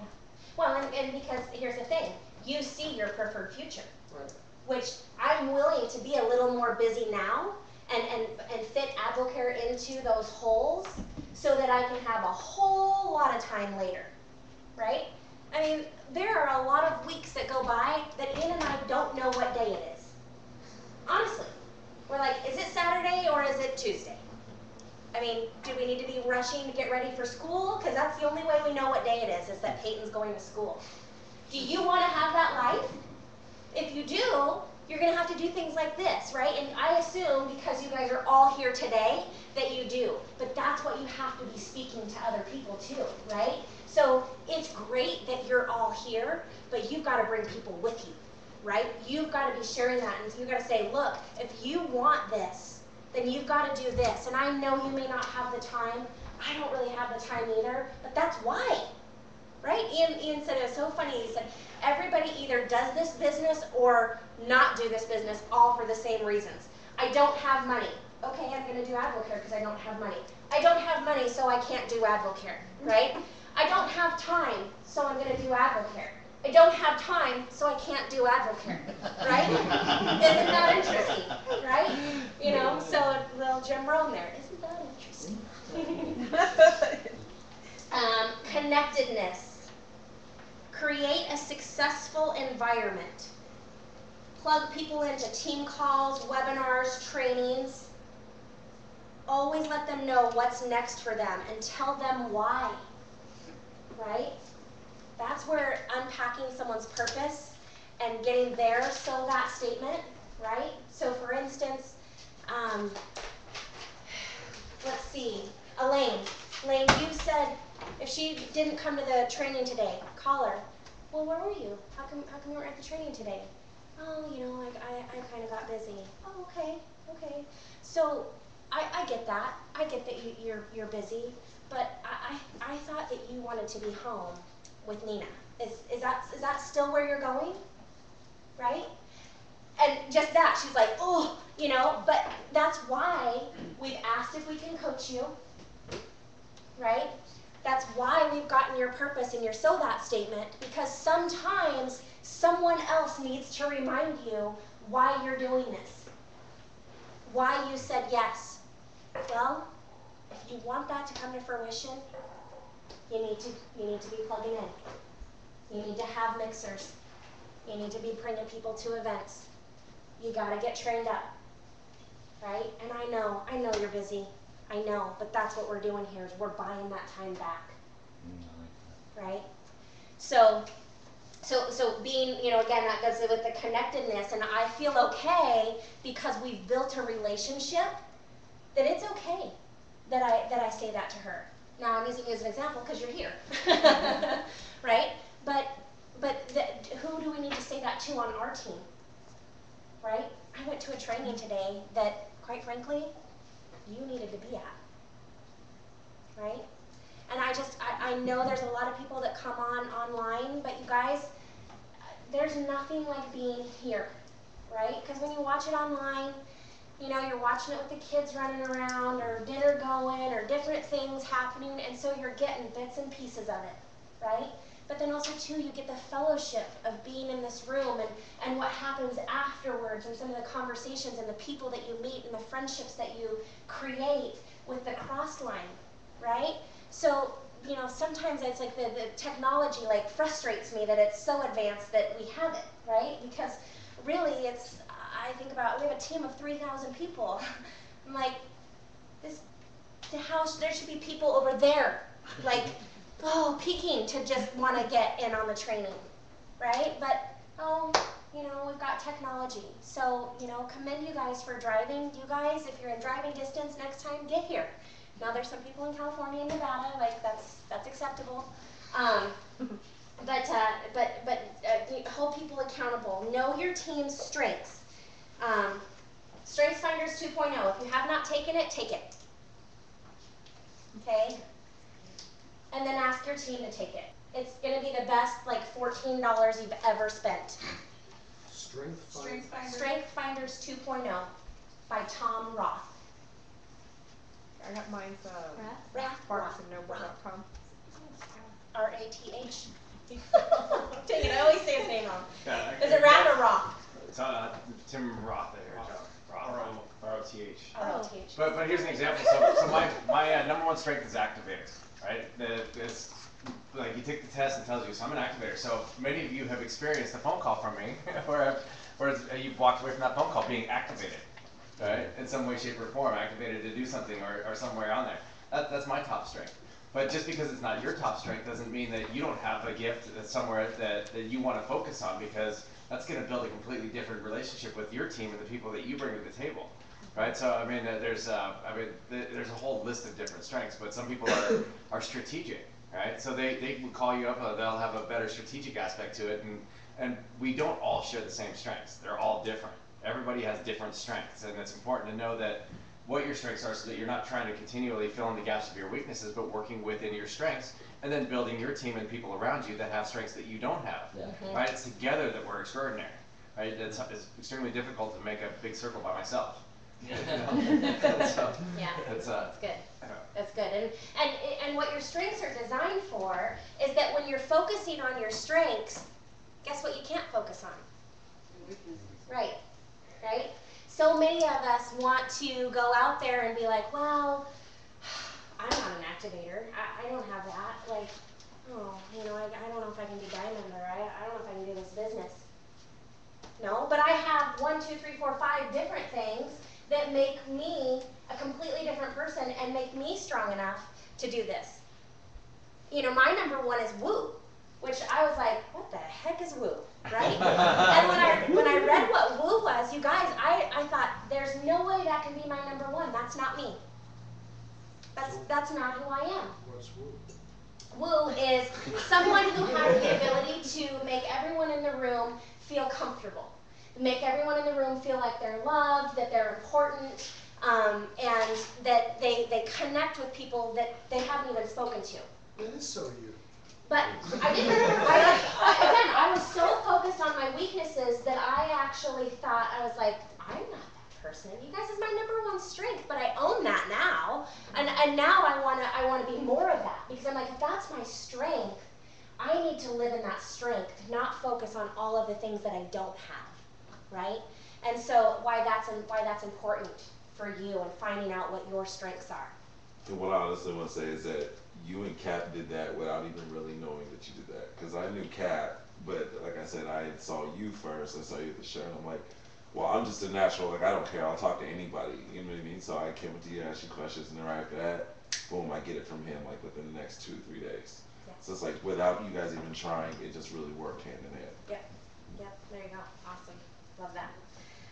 Last one is communication. Be intentional about checking in. And be a good listener. This goes on both sides. Now, it's something that some of us need to work on more than others, right? Because a lot of us sometimes feel that we have a lot to say, right? Huh? But you want to to be a good listener, because people, Bob Donnelly, I think, best describes this, is that a lot of times people walk away from Bob Donnelly going, he's the most amazing guy I've ever met. Like, he's so nice, he's so awesome, and he's like, I said like 3 words to him. Literally, like said 3 words to them, but they walk away feeling like he's the best guy in the world because he smiles and because he listens. Right? And so ask questions. When you can ask questions, you have to listen for answers. And if you're being a good listener, that will help you ask the next question. Right? So it coincides with the people on your team, right? And in communication with them. Every time you get a no, I want you to call me. So this is good. When you've got somebody long distance and they say, oh, it's just so hard being here by myself. I wish you were here. Okay, well, I can't be there. So wishing it's not going to make it happen. But you know what? When you get a no, call me. And then what we'll do is we'll talk about what's next. We'll talk about who we're talking to next, where we're going next. Right? Next. Always look for the opportunities to train. And I think in those call me when you get the no's are great opportunities to train people. Right? I always like to tell people that's the best training. I mean, these are great. And going online at AdvoCareTraining.com, that's great. But your best training is when you put people in front of me. Because you're going to learn how I communicate with people. Right? And the questions I ask. And again, when I say I mean your sponsor, your mentor, right? But that when you're putting your mentor to work, that's how you're going to best learn. Trust me, this business is so simple that we all think we can just go out and do it on our own, right? That's why a lot of people fail, is because it's so simple that they fail in the simple. And then empowerment. Make sure that you empower them to be a leader. Right? I'll use Julie as an example. That I used to be the kind of leader that when someone said, I'm nervous to share my story, I'd be like, okay, I know what that's like. I won't make you do that. And poor Allison, I think, got the ramifications of that. Because I was constantly like, okay, I understand. And I learned that I wasn't really helping her by just understanding. Right? And so I remember Julie said, like, I don't know if I want to share my story. By the way, she's absolutely amazing at it, and which is what usually happens when someone's scared to do it. But I said, okay, well, you're going to do it. You need to share, right? Yeah. And she was like, awesome sauce. Like, everybody was like, that lady was nervous? Like, what was that all about, right? So making sure that you empower people and gently pushing people to that next level, believing in them that they can do it, you know? So Karen on our team, it was just Joel and I and her. And we wanted her to do the 24-day challenge in front of me and Joel. That was it. She was bawling. Like, she was in tears. She was so nervous. She had never done anything like that. And we're talking in our living room, me and Joel. Like, we Her worked mentors. together. Our mentors. Like, we worked together. We worked at Costco, everything. Literally in tears. Like, she's just like, I don't know. I'm anxious. And so she calls me up a couple of weeks ago. She went to the fair. And she said she talked to everyone. And she goes, just if I got nothing out of AdvoCare other than that, she considers herself a successful person. Yeah. And it's just like you're saying, just the little tiny empowerment, little tiny, and then they get and then the next step, and I forget who it was, but he says, you know, pretty soon you can't get them off the stage. You know, it's like, get over here. Sure, yeah, because we're just wrapping up. That was it. That's all I really had. Allison, if you have anything else, I know you're going to do the majority of the training on the love and respect. I think there was only one more thing that really stood out to me as far as three-way calls go that I really liked, because a lot of times we feel like when you get your sponsor on the phone, they're like the closer, and they were explaining that actually that's not true. You're not the closer. It's just another layer of conviction, and you need to ask, what have you done to ensure that I'm the fourth or fifth layer of conviction? Oh, that's what good. have you done prior? Yes, I remember that he talked about that. you know, how many times, and I'm guilty of this because I've actually coached people to do this. Just get people on the phone with me. Like, they don't have to be interested in AdvoCare, just get them on the phone with me. And it's like, I've done a disservice to people when I've coached them that way, because the reality of it is that they need to be interested when they get on the phone with me. They need to have already had some sort of interest of getting on the phone with me. And right? hearing AdvoCare for the first time. Yeah.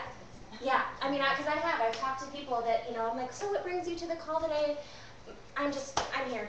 I'm here because my friend asked me to get on the phone with you. So, you know, they're like already half checked in, right? If that, you know, and it's like, okay, well, this phone call's going nowhere. I don't know when I'm going to talk to you now for the rest of the half hour. But that was my fault as a coach, because I told that person, just get someone on the phone with me. Give me a body, right? And no, you want somebody coming to the call who's already excited about what they've heard. They've heard your SOVAT statement, maybe your 2-minute story. They've had great results on product, and they're on the wow factor, whatever that is, that they're coming into the system going, I'm here, I want to hear more. I don't know if this is for me, but I want to hear more. And then that's where we start to ask questions, right? And a lot of times people, when I always ask, you know, what brings you to the call today? You know, share with me why you're here, you know? And then I pause, right? And I wait for them to answer, because they'll answer, and if you keep pausing, they'll keep talking, right? And that's the key, is that the power of the pause, when you just let people talk, right? I mean, I've gotten to some phone calls where I'm like, great, sounds like you're ready to get started. They're like, I am. You know what I mean? Like, they walked themselves all through it, and all I did was like, what brings you to call today? So, all right, with that, we're going to take a little break so you can go potty, if you guys need to fill up on Spark or water, and then Allison's going to dive into some love and respect. Okay, thank you. You want me to pass this out for you? I just felt like I turned it off. You do this one, so she's going to so prepared. How was your request? Yeah. You may recognize this from your workbook. Cool.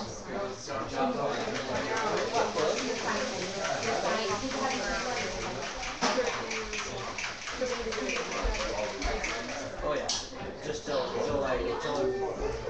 3 to 5. Probably October. Well, we're doing our dad's probably thing today. That's whenever they're I just make much sense. I didn't know that until Ron last night. I'm going over to the training for No. Not that Joel.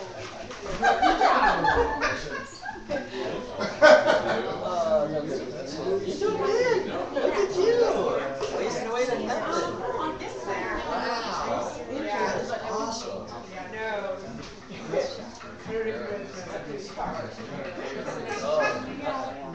I do a lot of our stuff on Sundays. On Saturdays. And Sunday's sister now is one state. Absolutely most appreciate something. Spent Sunday wrestling. And it was all just on big things. He's so excited to make that. I was excited to be able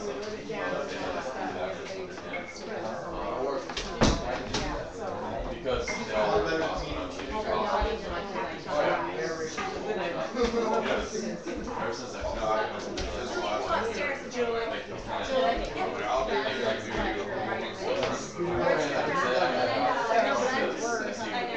And the belly to go with it. She works hard with product still and log in now. I know.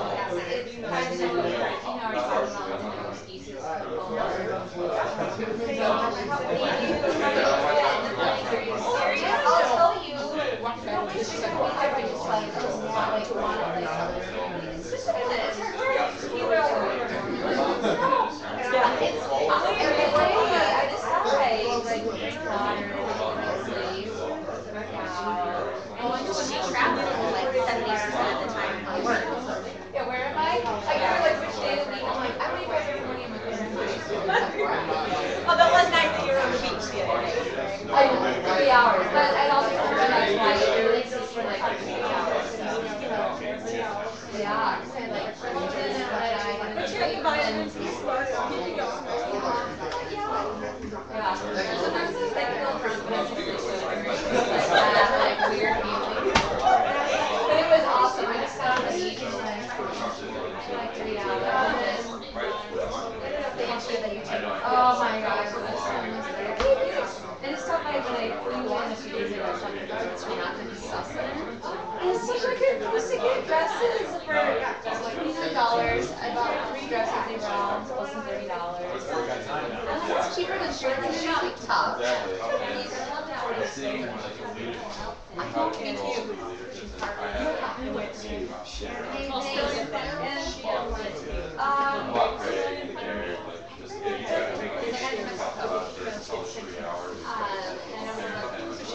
Alright, we'll just call it next time. But it was an open yeah, I forgot.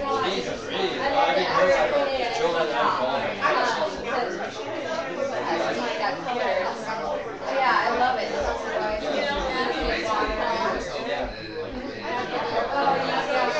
Hey, how are you?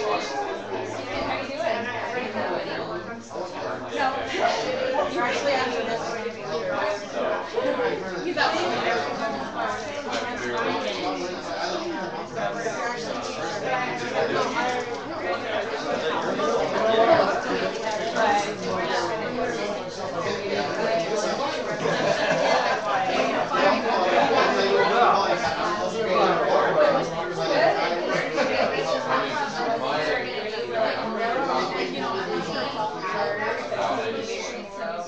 We're trying to get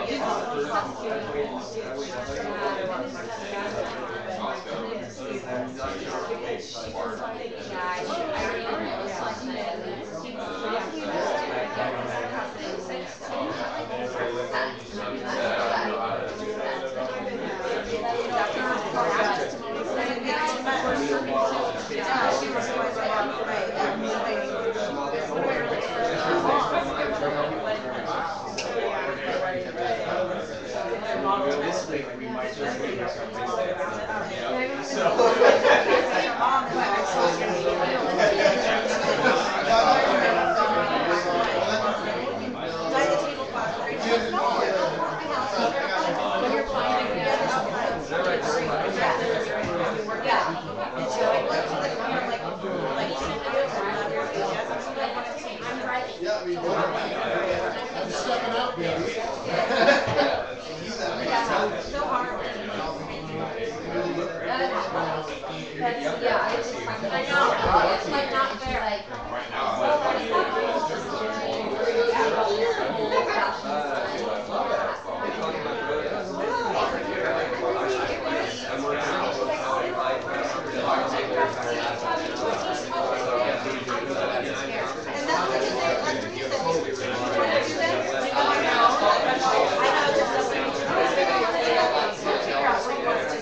No, she really wants to do it. No, you're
Starting again, I count, that's a lot of like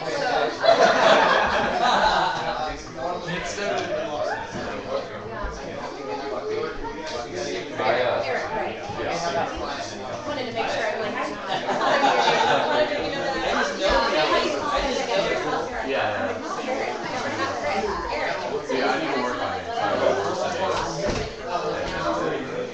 Something I need to, personal goal. you know what, I have to do what I need to I can remember things from like years ago, but I'll be like, things could be like, I'm really good at, if I have a friend, I'm really good at like wording it correctly so that they get confused. I'm always with someone. Okay guys, let's go ahead and get started because we've got 1 hour left. And we've got some great training coming at you from Allison Fisher about love and respect.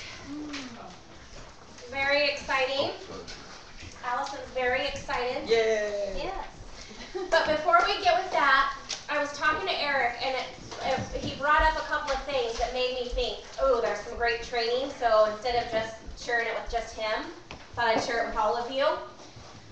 You guys, no matter what size your team is, you have a team, right? So if you have one person who's on a journey with you, you've got a team, okay? What is really important is that you take this back and you share it with your team. So I love that Eric said that he has four people on his team, and what he did the other night is that he bought pizza for everybody, and they did like a 3-hour training, okay? He took ownership of getting his team together, gathering people, I mean, who doesn't want free pizza? But gathered them and poured into them what he knows, right? I think a lot of times when we first get started, we're like, what do I know, right? If you started yesterday, you know more than the person who started today. That's just a fact, okay? So take that responsibility, take that ownership. What you get here at these trainings, what you get at events, make sure that you pour it back. Why do you think Allison and I are up here giving you everything that we got at the Dream Big Incentive? Okay, we're trying to pour back to you guys what we got so you can pour it to others. It's that whole like a fountain out there. It's filling up each bowl, and as the fountain trickles down, it gets bigger, right? So that was a training there that I wanted to share with you guys. And I just totally flew out my brain. What was the other thing that we were talking about? Gosh. Everything? Okay. Well, it's about the organization, you mean, or? Yes, follow up. Yeah. So making sure that he had a good point. He said, well, how do you properly follow up? Okay, so there's a follow-up guide on advoarmy.com. Okay, we took down our advopurpose.com.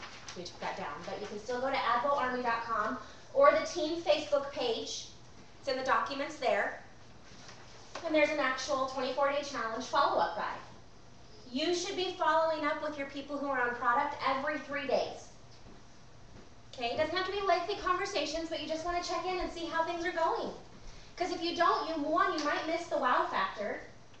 But 2, they may get through with their challenge and go, I didn't poop the whole time, right?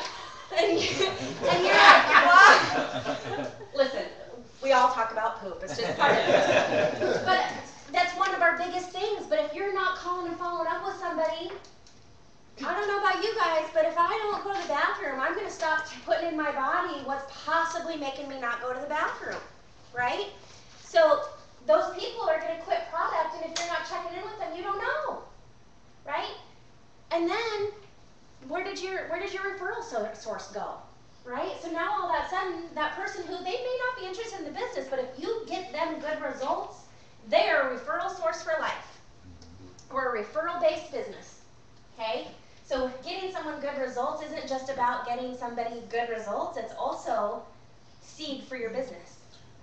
Since we're on the subject, I just want to make sure I'm clear What, on of these. poop or something? On the subject of constipation, yes. When someone says that the products are making them constipated, I tell them one of two things, which is one, drink more water. And two is you can also step up how much of the Omegaplex you're taking. And That's that good. helps. Yeah. Am So I on base with that? absolutely. It's Okay. almost 90% of the time it's water. And 90% of the time somebody will tell you, oh no, I'm drinking enough water. Drink more. Okay. Drink more. Walk me through your day today. That's what I love to say to people. Walk me through your day. Warm spark is good. And then too. let them walk you through their day and listen. Just let them walk through the day and listen and take notes, because you'll be able to see, right? Okay, wait a second. So I only counted about 60 ounces of water that you drank today. And you currently weigh 200 pounds. So that equates to, is that a word? Equates to about 100 ounces of water, right? So however many pounds somebody is, right, they need to drink about half their body weight in ounces of water, okay? 200-pound person needs to drink 100 ounces of water. It's roughly a gallon of water, right, for about a 150-pound person, right? So it's usually the water, and then also too, fiber. Remember, in the first 10 days, we're giving people lots of fiber, but we're also telling them to eat lots of veggies, which are full of fiber, right? So if they're not washing that fiber through, and sometimes people will just eat really fiber-ridden veggies, okay? So the Omegaplex will help. Like Allison said, hot spark, double up on your probiotics, okay? Someone like me, that happens to me sometimes on the cleanse, and I've got to take double the probiotics, and once I do, things are glorious, right? So that you got it. Those are some of the coaching things, but those are all on the follow-up sheet, you guys. And next to the follow-up sheet, there is the top 10, what's it called? Top 10. I don't know. It's basically the top 10 problems, issues. There you go. Issues that you can come up against in the 2040 challenge. Okay. So and being able to know how to ask people questions, but asking people to walk you through their day, just solves so much, you know.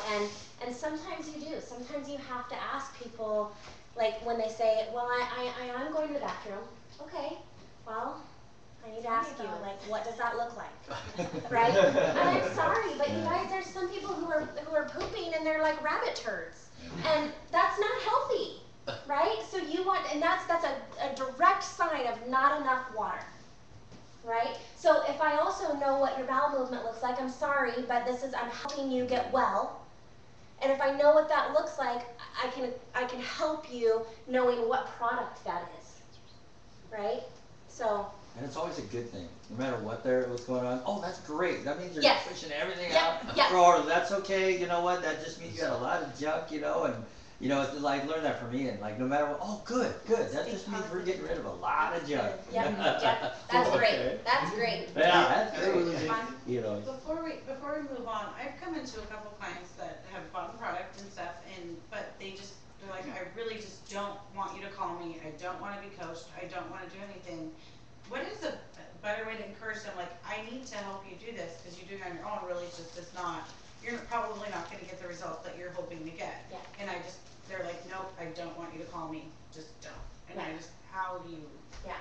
So I was someone who was like that. Like I didn't want Janelle checking in with me every 3 days. Like I was like, why do you have to check in with me every 3 days? That's weird. Like I can follow instructions. And so I was just I wanted it to be a personal journey. But what she said to me is, she said, look, we don't have to have long conversations. I need to check in with you to make sure that the product is working for you the way that it's supposed to, and that you're happy and that you're satisfied. Like literally, we can talk for 2 minutes, okay? I just need you to check in with me and give me the thumbs up that like things are going okay, and then we're good. And here's why. Because one, this is a 100% satisfaction guarantee program. If you're not willing to let me coach you, I can't guarantee your results. Okay? So what's going to happen is I don't want you to waste your time and money. Okay? Because you'll end up getting your money back, but it's going to be a timely matter, and it's going to be a process to get that done. So, you know, that's one reason. The second reason is I'm interested in helping you. That's why I'm doing this. I want to help you.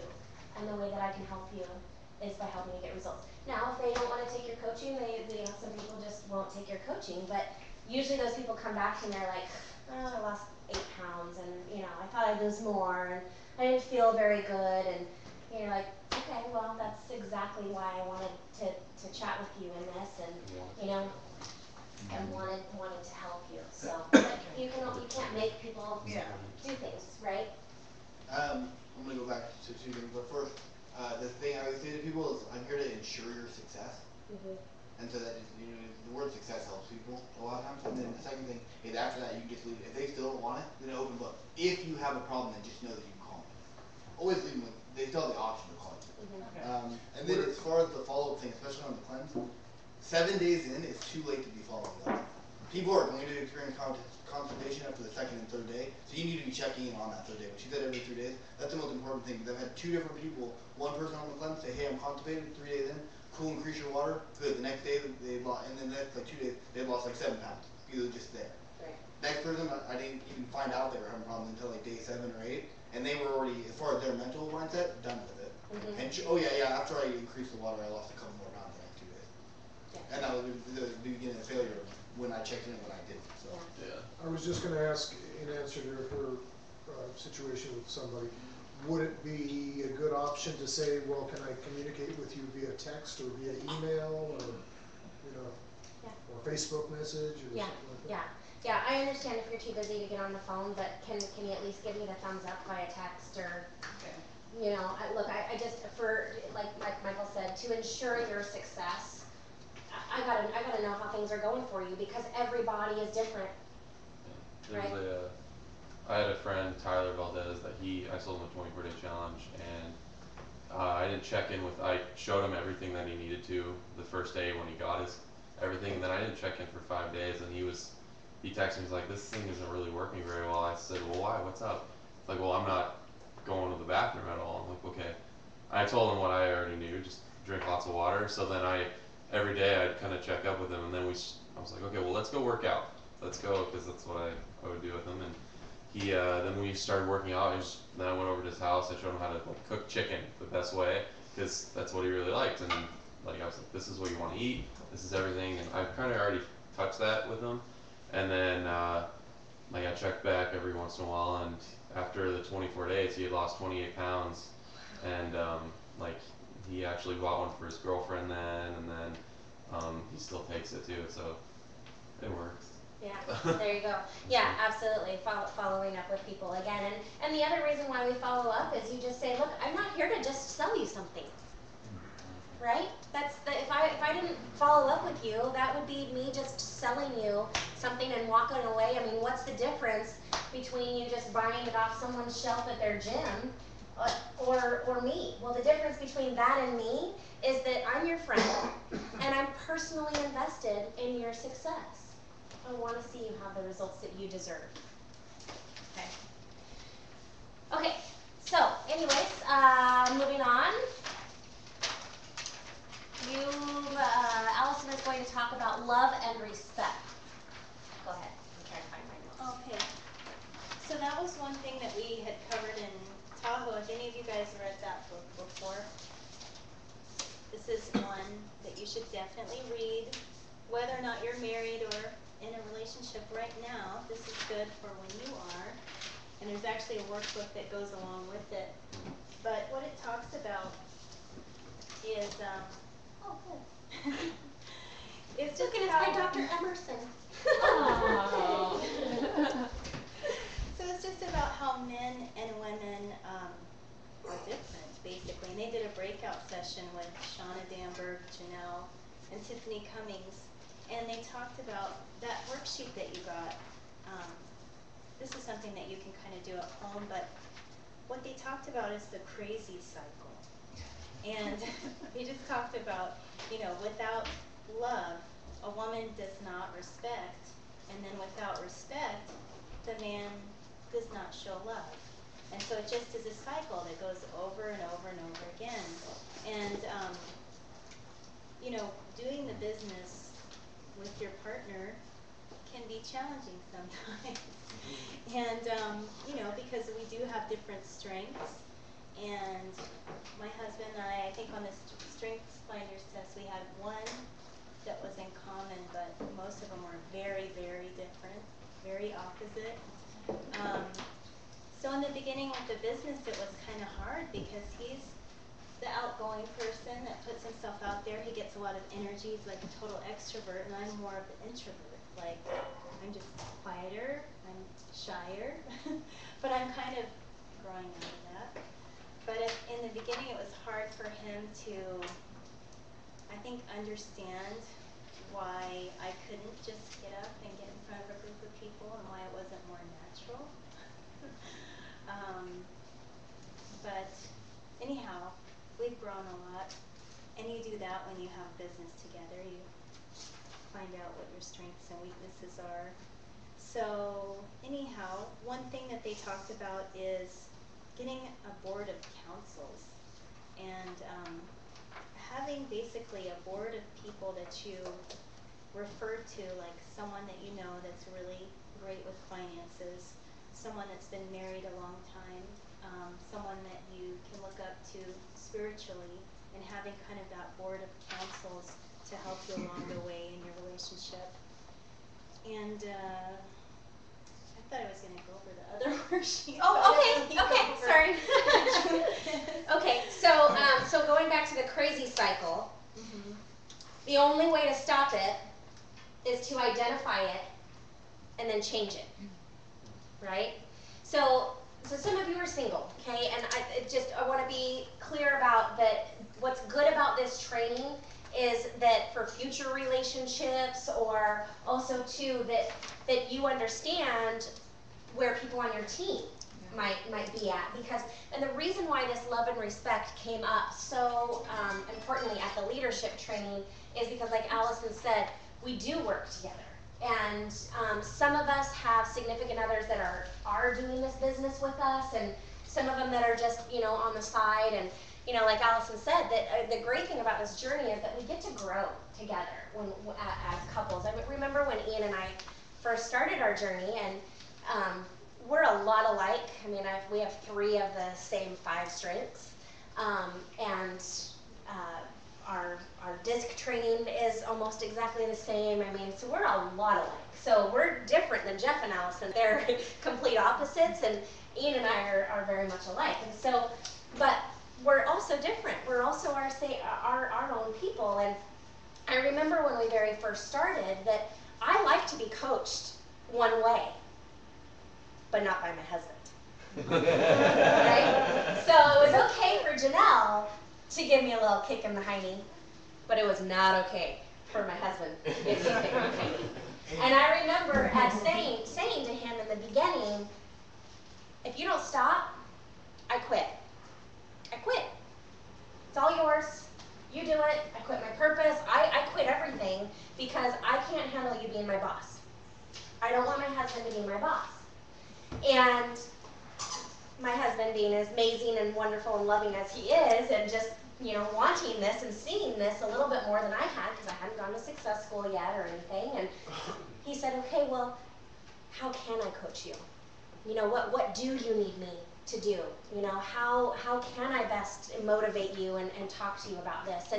And that I had to take that in, and I had to look at that, and I had to ask myself, like, I don't know.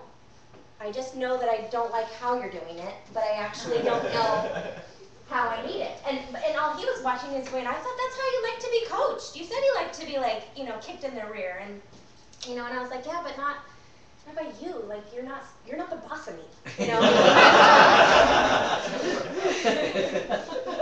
Yeah, I can attest to that. Not with AdvoCare, but my husband and I are training for his first half marathon and my fifth. And we're incorporating strength training in it, and he's a lot better with weights than I am. I'm more of a cardio person. And he'll stand over me and just tell me you're not doing it right. And I'm like, I need you to be my husband, not my personal trainer. Yeah. Like so he's kind of just stepped back and just let me do it. I mean, he's seen me at Even the though gym. he's like, you're doing it all wrong. He's seen me at the gym with a trainer yelling at me, and I like that from someone I don't know, but I don't know why. It just makes more sense that way to be beat up by someone you don't know. But here's the great thing about all of that is that when we communicate with each other, our relationships get stronger, right? You guys, a lot of people will ask why Ian and I have such a successful marriage, and it's because we communicate, right? We talk about some of the things that, you know, bother us, but we talk about it in a way that's a loving way. We come from it from a love and respect standpoint. I remember I came home from Tahoe and I asked Ian, I constantly tell him that I love him because I like to hear that I'm loved. I love that word. I mean, I can't get enough of it. And I said, well, what if should I start telling you that I respect you versus I love you? And he was like, I don't know, let's try that on.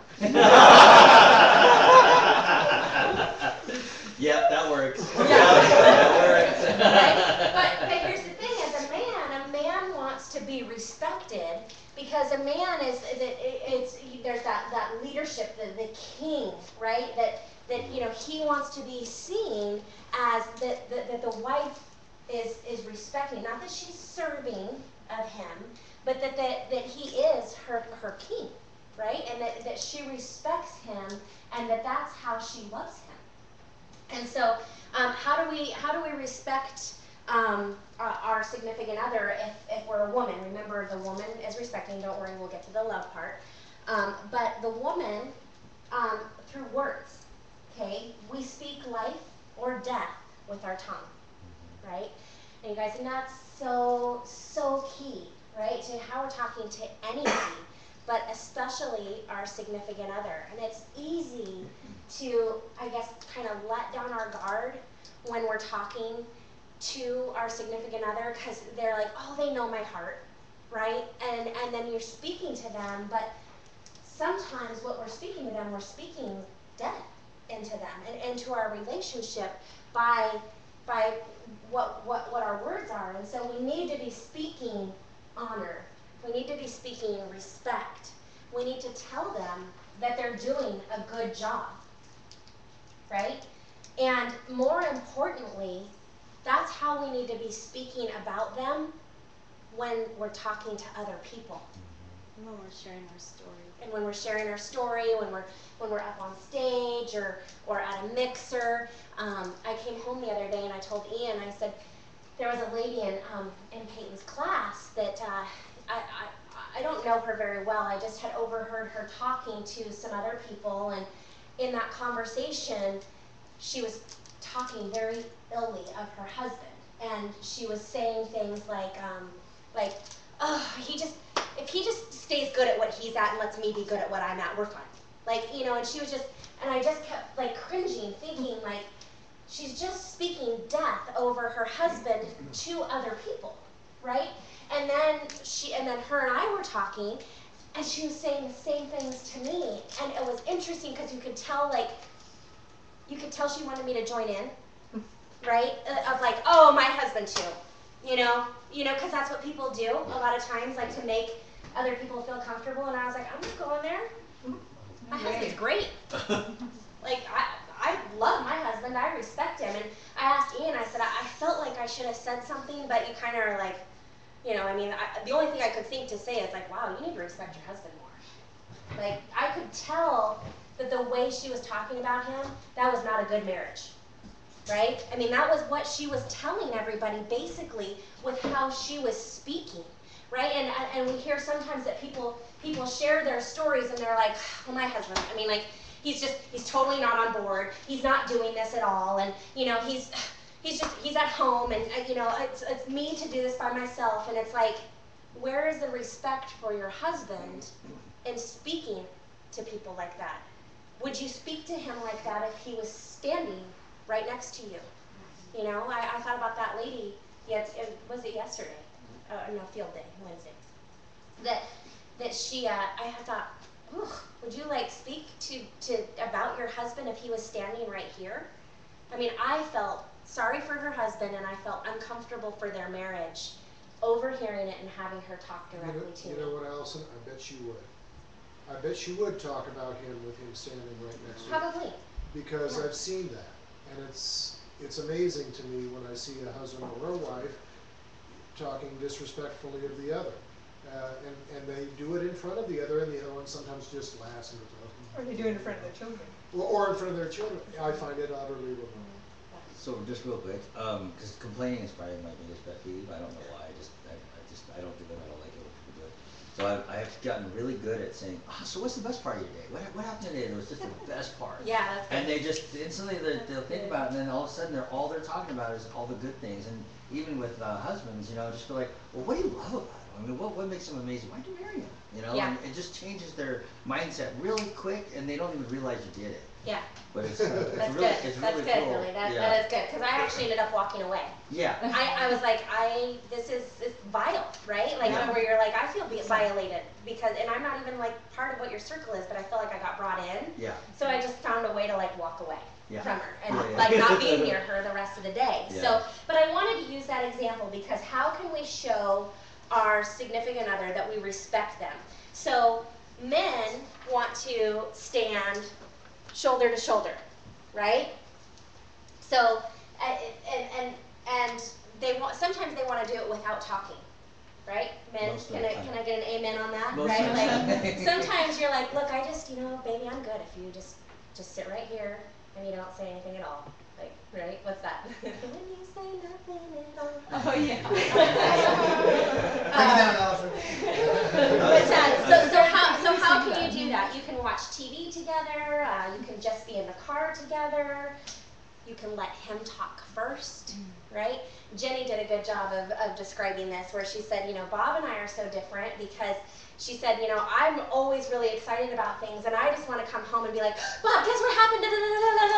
And he's like, it's great, Jenny. It's great, and she's like, I'm not speaking his language, and I'm not respecting him by just like, puking all of my stuff on him instead of letting him talk first and ask questions and respecting each other that way. She said another one too is that in this business, that when your significant other is speaking, especially if they're speaking on stage or you're standing next to them on stage, we learned this when we were doing our Rising Stars, is that they said be very cognizant that you're turned and you're looking at them and you're smiling. I've noticed that. Right? I've noticed that. And because one, that's what the audience is looking at both of you. So if you're looking at him, right, the audience has nothing else to but also look at him too. But that's a respect thing, right? Because if you're like looking at the audience like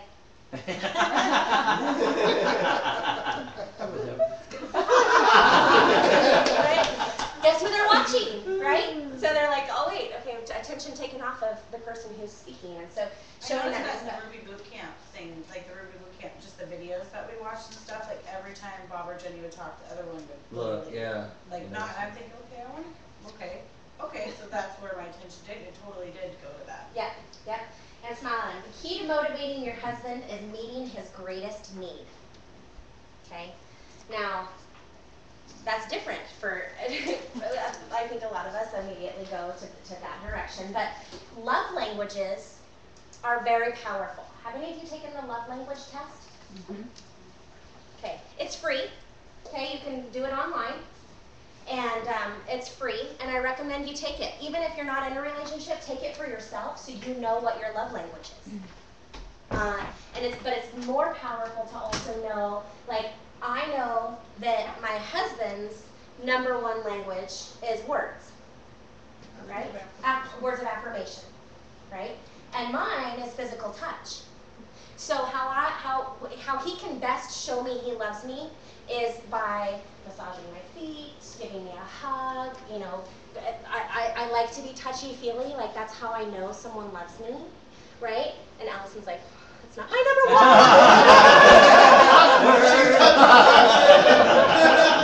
She's like, actually, that's my #4. That's my husband's #1. But so I know for Ian to feel loved, he feels more loved by me telling him how amazing he is, how wonderful he is, that I thought he did fabulous doing, you know, training today, and that what an amazing man of God he is, his character, and speaking that into him. Like, I guarantee you right now his love bucket's just right? He's like, did you hear what you're saying about me? Right? And so also too, it's powerful to try to figure it out about your children, what their love language is. I was gonna say that book can apply. I mean, there's actually books written for other ones, but it can apply to every relationship.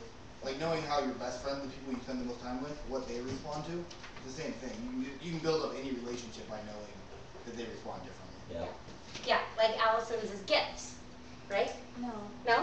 What is it? Quality time. Quality time. Your second is gifts. Yes. Yes. So, sorry. But again, knowing that, so like for her, it means more to her to have Jeff spend time with her than it would for him to clean the house for her. Yeah. Right? Whereas if someone's love language is acts of service, right? That would be like, you know, clean the house for me without me asking, right? And so knowing the love language, and a lot of time we try to speak to others through our own language. And like I said, like when I was touching Allison, she's a little bit like, well, it's okay if I touch her because we're best friends, but you know, that might be weird if, you know, we weren't so close, right? But knowing other people's love languages. So making sure that you know that of your husband so that you can meet his greatest need. But the same goes for on the wife's side, right? Meeting her greatest need. Understanding how she sees love, right? Looking up to them, speak to them like they're the king. And not the fool. And not the fool. Ooh, that was good. Yep. They're talking about men seeing things through blue-colored lenses, and women seeing things through pink, of course, colored lenses, and just how we see everything differently and hear things differently. We have that different filter. Yeah. Like if you ask someone, or if you ask your husband, how do I look? And he says, you look fine. That's the blue filter, and he thinks that, you know, that's fine. But we want to hear, oh, you look great. Yeah. You know? Yeah. So. Yeah, absolutely. And that's, again, so for women, so for men, it's the respect side, but for women, it's love, right? And so women want to be shown that you love us. We want to hear that you love us. And like Allison said, that, you know, it is. It's for a guy, you're like, no, you look great. You know, and then you walk on, and you're like, oh, I look fine. Like, I am looking really good. I need you to like just pause for a second and tell me how good all of this looks. Yeah. Like, you just that's what a woman needs, right? But for a man, you're like, isn't that the same thing? Didn't I just say that? Yeah. Right? Yeah. Isn't it true, and maybe you're going to get to this, I don't know, but isn't it true that women need to feel security also as well, and have a sense of Yes. security, safety, things like Yeah. that, at a far higher level than men? Yes. And so women, men see the respect when they're treated like a king, right? That they, again, it's different. I don't want you guys to think it from the aspect of like, you know, I gotta be down on my knees and like bowing to him and serving him, but there is some service that goes along with that, and giving him that kind of respect, whereas a woman needs her man to act like the king, right? Like, the more you act like a king, the more you handle things, the more you make decisions and take care of things, and be that person that's taking care of our family, the woman feels more secure, and when she feels more secure, she feels more loved. And I read somewhere too that yes, for lack of a better term, we are the king, but you are our crown. Yes, And I that's always good. thought about that, like you are what we're proud of. Like we're not a king without you. Like, you Yeah, know what I that's mean? good. I think they actually did say that. Oh, did they? Yeah, Oh. which that's good. That maybe it was from this book, but Oh. that's a great analogy. That Well, he it's is from the only Bible. the king. Well, Yeah. it's all from there. Right? Pretty much everything we talked about. But that he couldn't be a king without you. Yeah. Right, and so that's that being the crown of his existence, and that, Another really good one is, my aunt has always said this, that the man is the head. You know, he looks, he takes care of, he overlooks everything, makes sure everything's okay. But the woman is the neck, and she is there to help hold him up and support him and be the. You mean your head's gonna fall down if you don't have your neck. yeah, that's good. And the reason why we talk about the love and respect and why we want to go over this really quick with you guys is because it's so important in your AdvoCare journey that you guys get on the same page, okay? That you understand that we're different, right? And that you know, the woman and man might not always be walking shoulder to shoulder on this journey, but loving that person for where they're at, respecting that person for where they're at, and just continuing to be what you see. You know, that was the one thing that Ian did really well in our journey in the beginning, is that, you know, he really wanted me to come along, but he was going anyways. Mm-hmm. Like he was gonna do this, even if I quit, even if I said no, he was going to. And so that was such a strong force that I couldn't quit that. Like it was like a moth to a flame, right? Like I was drawn to that, and it allowed for our communication to get better. And you know, that was pivotal for us when I finally was able to go, you know what? No, this is how I need you to speak to me as a husband. This is what I need from you as far as coaching me and being on this walk with me. And you know, much like Allison, I struggled in the beginning with fear of speaking in front of people, and I know that there were a ton of times that Ian was just like, just get up there. Like, it's so easy. You know what I mean? Like, he could have said that to me, but he never did. Right? Instead, he loved me and said, I'm the king. I'll go do it. I'll go do it again. I'll go do it again when you're ready. When you're ready. You know, and he would every now and then, maybe you should do this. No, I'm good. That's why people have seen Jeff a lot at more events, is because he would do that also. He was really patient with me. Yeah, and also too, and just like Allison, it had to be our own, like, I wouldn't be here right now if my husband would have tried to force me to talk in front of people, right? But instead, he loved on me, he encouraged me, and he met me wherever I was at, right? And because of that, I was able to go, you know what, I want to do it. I want to break through this fear, like I want to, and so I got to walk out in that. And it's the same thing that's happened for Allison with Jeff, is that although he's wanted to see her do those things, he hasn't like made her feel bad or, you know, downgrade or degraded her because that, you know, she said, no, I don't want to talk this time or whatnot, you know. And so we can also learn from that in how we coach other people too. So we just wanted to is there anything else that you want to add about the love and respect? So take the assessment. That's what we handed to you. Take the assessment. You don't have to do it here. You can take it at home. I think that there's a couple questions on here that you'd be like, okay, I don't know if I want other people to see that I answered yes to that. You mean we're not sharing? My wife disrespects me in public all the time. No, but take those home, evaluate it, take your love language test. Is there anything else that you wanted to add?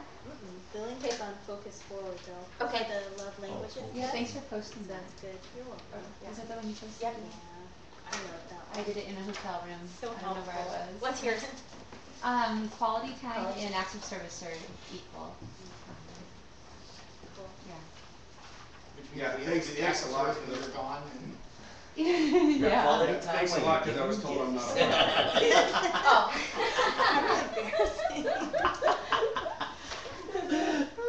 That's so funny. Okay. I was just laughing. laughing at her because she was saying that that you're the neck. I was like, well, then why do you get mad every time we do this when a good-looking girl walks by? That's not me. That's you. I don't know what's going on here. Why am I the bad guy?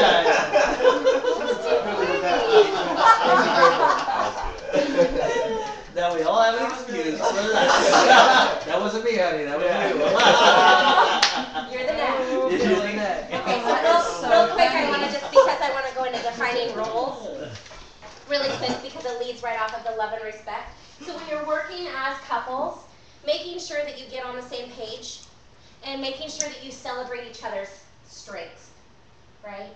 So taking that strengths finder, not looking at your significant other, and you know, I remember when Jerry and Julie took their strengths finder and Jerry called me and he was more excited to share with me what Julie's strengths were than, like, I think he couldn't even remember what his own were, but he had hers down. Like, he was like, I'm so excited to share with you, like, Julie's strengths, and, you know, start talking about them, and I can totally see this in her, like, it makes so much sense, and he was so excited. I was like, Jerry, what are yours? And he's like,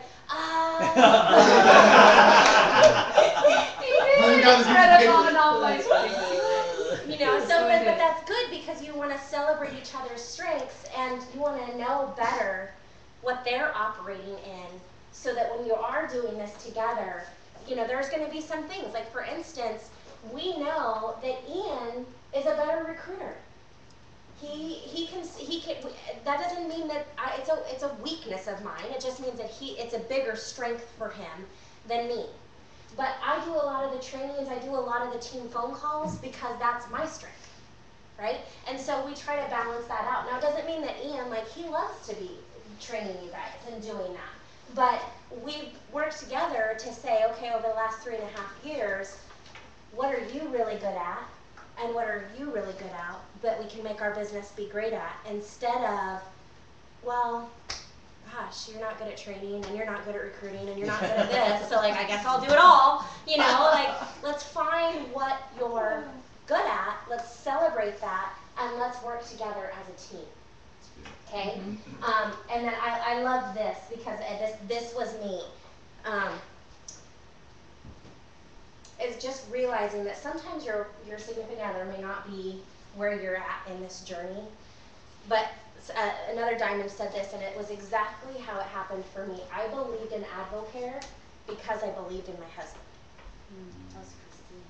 And I thought, that was me. Like, I didn't necessarily know if I believed in this vehicle, but my husband did, and I believed in him.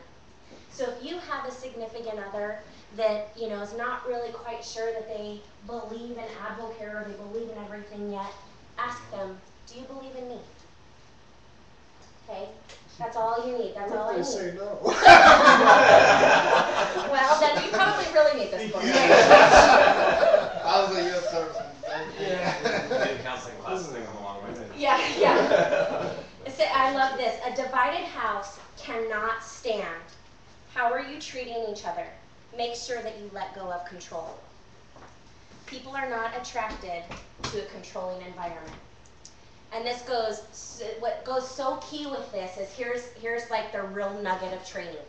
That whatever is going on between your four walls, your business will never grow outside of that. So if you're feeling stuck and you feel like, you know, some people have said, oh, I'm in silver prison. First off, don't ever say that because $1,000 a month for a lot of people is life-changing, right? So there's no prison about freedom. So don't say that term, but we hear people say it.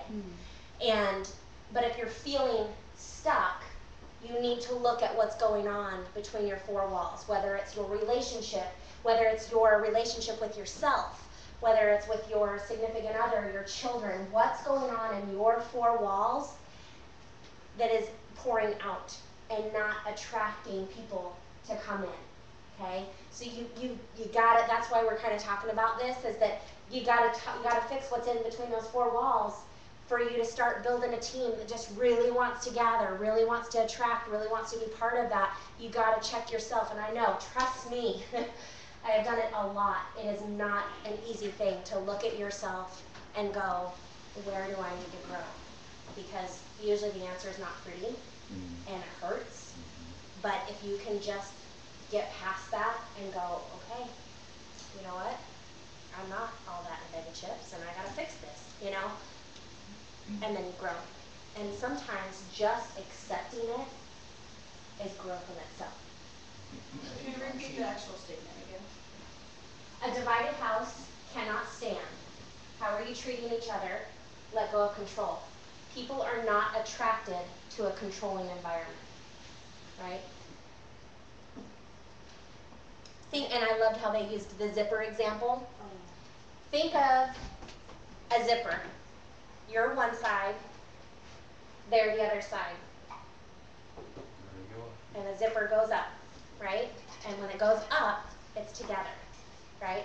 So I love that. Find a reason to build your why and become a zipper, that you're together. Don't let your pride and ego get in the way of your purpose. And here's a big one. Are you saying that you want it, but internally, you're not saying the same thing? Right? So, are you telling people, I really want to build this business, but inside, you're like, I don't know. This is like so hard. I don't want to do this. Okay? Whatever's inside is going to pour to the outside. And again, just learning to use your strengths together, because think about this. If each of you have 5 top strengths and you're together, now you've got 10, right? And there's some people that are doing it by themselves, going, I wish I had 10. Oh, I do. Guess what? Oh, your team, no. right? Yeah. No. And it's harder, you know, because I think about, you know, a lot of the successful people, and I'm like, well, geez, you got her whole side of influence, and she does all the follow-up, and you use it as an excuse, actually. You do, and you do, and it allows you to not look at all the people who are single and successful. I mean, Bob Ferngren, you know, he's got how many diamonds on his team? 4? That's 4 or 5. Yeah. 4 or 5. Mike diamonds Farrell. on his team. He's always been single. Mike Farrell. Built it as a single dad. He was single dad who built it and got married to one of his distributors, right, along the way. So, you know, so it's, who knows, AdvoCare may be where you meet your future wife, you know, she may be your Ruby. It's just, like Billy said, it's an excuse. Yep. But, you know, also too, you gotta remember that if there's 2 of you that are saying yes and building this together, you're also insulting the people who say, it's just me, so I'm not using an excuse, right? So get together and figure out where your strengths are, what you can both do collectively to build this together. Okay? All right, and then last but not least, which one did? You want to do the 7 battle decisions? Okay. Sure. This last but not least is Bob Donnelly. How are you doing on time? Look, support tail. Okay, great. So did we print out copies of this one? You're awesome. Thank God for Allison Fisher.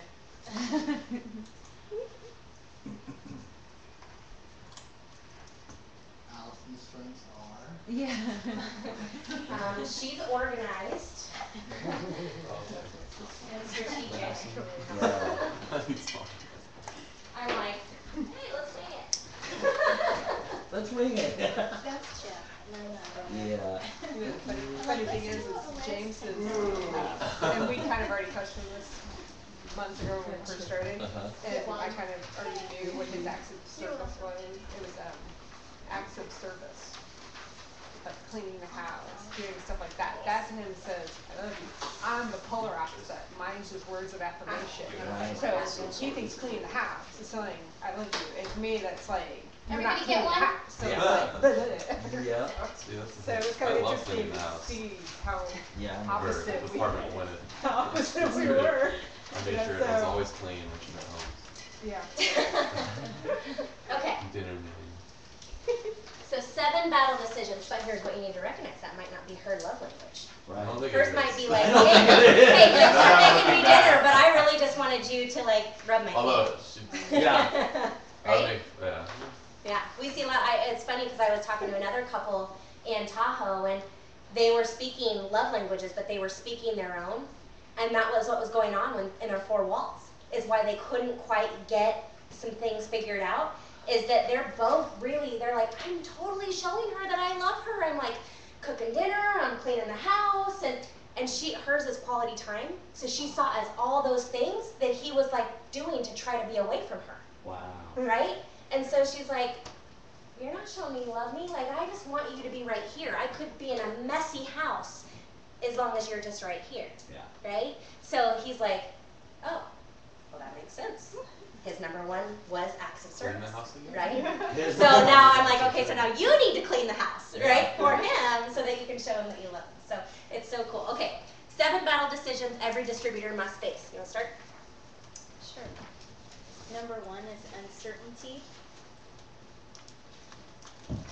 Fear of exposure, fear of looking cool, and will those people, will they really be around for the long haul? And these are, remember, these are 7 battle decisions that every distributor must face. Did you guys get those? Nope. So, Uncertainty. Fear of exposure, fear of looking cool. Looking cool? Yeah. You have a fear of looking cool? Of not looking. Of not Of looking not cool. looking. Not looking cool. Sorry. I want to look cool. I was like, what? I was like, I want your shape just on purpose. yeah. Will they I'm be so around? afraid it will look cool. Yeah. For the long haul. And so basically, you just need to decide that you care more about what your vision and purpose is than what other people think, because they're not paying your bills. That's good. So, That's Ian said that that lady for nobody's no will ever be more important than my children. You know, there's something so simple like that. It's just like, no, my children are more important than you saying no. Well, we all come across that's one of the biggest landmines that we have, is when we're out in the marketplace and we start talking to people about our business, and then you come across somebody who's just so negative and disparaging and just tries to make you feel bad, and usually it's a family member, right? Somebody that's close to you, and they're really trying to protect you, but suddenly you realize how you feel at that moment, and then you carry that into the next conversation with somebody. You take a piece of that away. I mean, every exchange you have, there's an energy exchange with somebody else, and you choose to take that energy with you, or you choose to not take it with you. But most of us somehow unconsciously allow that to get into our heads, and then we carry that to the next one, and it can be a self-defeating cycle until you suddenly come back to a training and you get motivated again and you get back out there again. It's like you get filled back up, but you've got to, I mean, again, if you can let that go and not worry about what those people are thinking. Again, it's not about you looking cool. And we had to face that a whole lot, even with my own family. I mean, I was like, my parents didn't want to do product for 7 months, you know, looked at me like I was crazy. You know, but I was like, they're not paying for my kids' shoes. You know, they're not paying. They're not offering to come to me with checks. AdvoCare is. You know, of course I'm going to believe in this. They're willing to step up if I get out there and share. You know, I get out and talk to people. So just had to put it out there.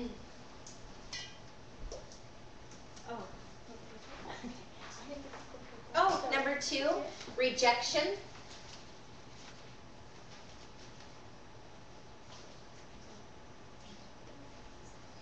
I don't know what, neither of us filled in the blank on that one, so forgive us. Bob must have said something really important there. Haven't rejection, so you haven't made enough money. Your business isn't moving fast enough. Probably not getting help. Oh yeah, not getting help. There you go. It is not getting help. And that's good, because you guys, I went there for a while when we very first started.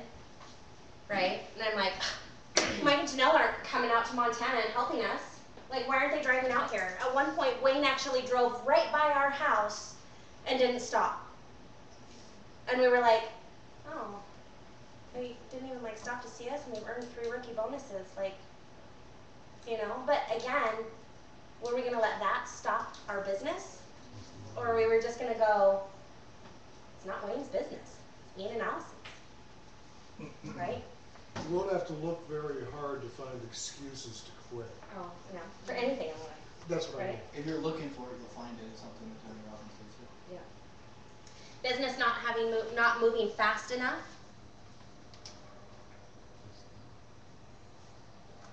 missed the bonus, missed out on the contest, right? So all of those things, are you going to let that, again, this is the 7 battle decisions. So are you going to let the decision of rejection dictate your path going forward? Well, I didn't earn any rookie bonuses. How could I ever help anybody else earn a rookie bonus?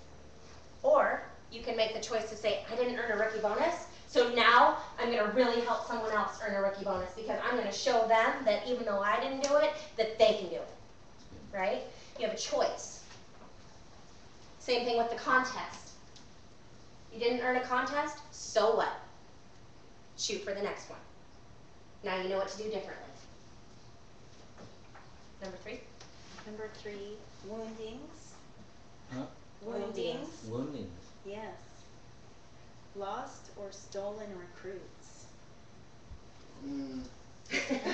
Your upline leader offended you. A close friend quits the business. Or the company did something that offended you. The thing about offense is it's like Michael was just saying, if you're looking for offense, you'll find offense pretty much anywhere. Yeah. And I think again, you guys, this all just goes down to this is just really a list of excuses, right? That this is what this is, but they're decisions that you can face along this journey. And so, what are you going to do about these things? So, someone stole a distributor from you. Someone, you sparked them, you followed up with them, and yet they signed up with somebody else. So what? You're going to cry about it? Or are you going to go, well, that's not the AdvoCare way? Huh? Is it yes? For a minute, put on your That's not, yeah, for a minute. But are you going to let that stop your journey? Or are you going to go forward and go, you know what? It's not the AdvoCare way, and it's not how I'll do business, but so what? So what? Because here's the thing about lost and stolen distributors is that they usually end up not doing anything. So it's no use fighting over them. We always feel like they weren't meant to be on our Yep, team. they weren't assigned anyways. to you. That's how I look at it. And there have been yeah. people we've looked at and we thought, oh gosh, we talked to them and look, they went and signed up with somebody else, but then you're so right, they never ended up doing anything with the business, and there was no reason to get upset about it because I think that we're brought the people that we're supposed to have on our team, and we lose the people we're not. And also too, it's an opportunity to walk away and go, what could I have done differently? I just lost somebody that I had spoken to and followed up with, and she said, I wish I could sign up with both of you. Well, you can't, we're on 2 different teams. So you already chose to sign up with her. Like, best of luck to you. And but I immediately, instead of, I had a pity party for a couple of minutes. I think I came to Ian, I was like, that's not fair. Like, I did everything right with her. And then I walked away and I'm like, okay, clearly I didn't do everything right with her, or else she'd be signed up with us. So what can I do differently? And I could have been stronger in my follow-up. I could have been more consistent in the follow-up. Ina, did you have something to add? Discipline your disappointment. There you go. Yes. All right. From the 9-year-old genius, discipline your disappointments. So what do you do in a situation where you didn't get her, she signed up with the other girl, but now she realizes, okay, wait, this other girl didn't help me, and she comes to you for all the help. Do you pour into this person that, So it depends. I think that, you really go with, on this one, what your heart tells you, because, we've had some people join our team that bought product from someone else and called Ian and said, I already have product, but this person's nowhere around and I need help. Will you help me? And then when he said, I'm interested in the business, Ian had to reluctantly send him back to that person, but it all ended up coming back because Ian did the AdvoCare way, right? Mm-hmm. Now, but here's the other side of it, okay? Why are you doing this business? To help other people. No, what's your why? What's my why? Yes. To bring my husband home. To Okay. have more time. All right. with my family. So the little time that you have to give AdvoCare every day, if you go and help someone else that has a mentor, is that going to bring Clarence home? No. No. So that's what you need to say to them. You know what? You chose to sign up with somebody else. Here's how I can help you. I guarantee they have someone in their upline that is doing this business that would be willing to come and help you. Okay? Let me help you find out who that person is. Okay? That's how you can best help them. And then maybe just tell them, look, we're friends. You chose to sign up for somebody else, but I'm doing this business so that I can bring Clarence home, and I have a very limited time each day to do that. And if I'm giving any time to you, one, it means that I'm not getting any closer to bring Clarence home, but also two, you're taking away time for the people who did say yes to me. Right? And that's how you can look at it and justify it and go, if I was to, Billy said yes to us, but if I was to start giving a bunch of time over here and it meant that I couldn't help Billy as much, is that fair of me? Yeah. He said yes to me. This person said yes to someone else, but I'm giving them my time, right? So be careful with that, because there is someone in their upline that I guarantee is doing this business. That's how you can best help them. Find out who that person is. Yeah, and like you said, that you may have approached them first, and so you're kind of like, oh, can I get them back somehow? No, they've made their decision. Tell them that way that if they want to come back to your team, they've got to give up their distributorship and wait 6 months. Okay. I mean, that's the AdvoCare way, right? But let them know if they're interested in building this business now, that they should go up, you know what I mean? Okay. Find that person. I kind of feel like if you look at it in simple terms, like you lose the war by focusing on the battle. Yes. Like you kind So of have good. to look at the bigger picture about the whole thing instead of trying to little by little, you know what I mean? Absolutely. Yeah, yeah. And also too, exactly. I mean, you get focused on that. What are you taking your mind off of all of the yeses that are out there, right? You know, like it's, again, that's why it's a battle decision, right? Something that Ron Reynolds had actually shared with us too is that when you start making it not about making it about you, you're taking the focus off of them, and that's what we're in this for, to help other people.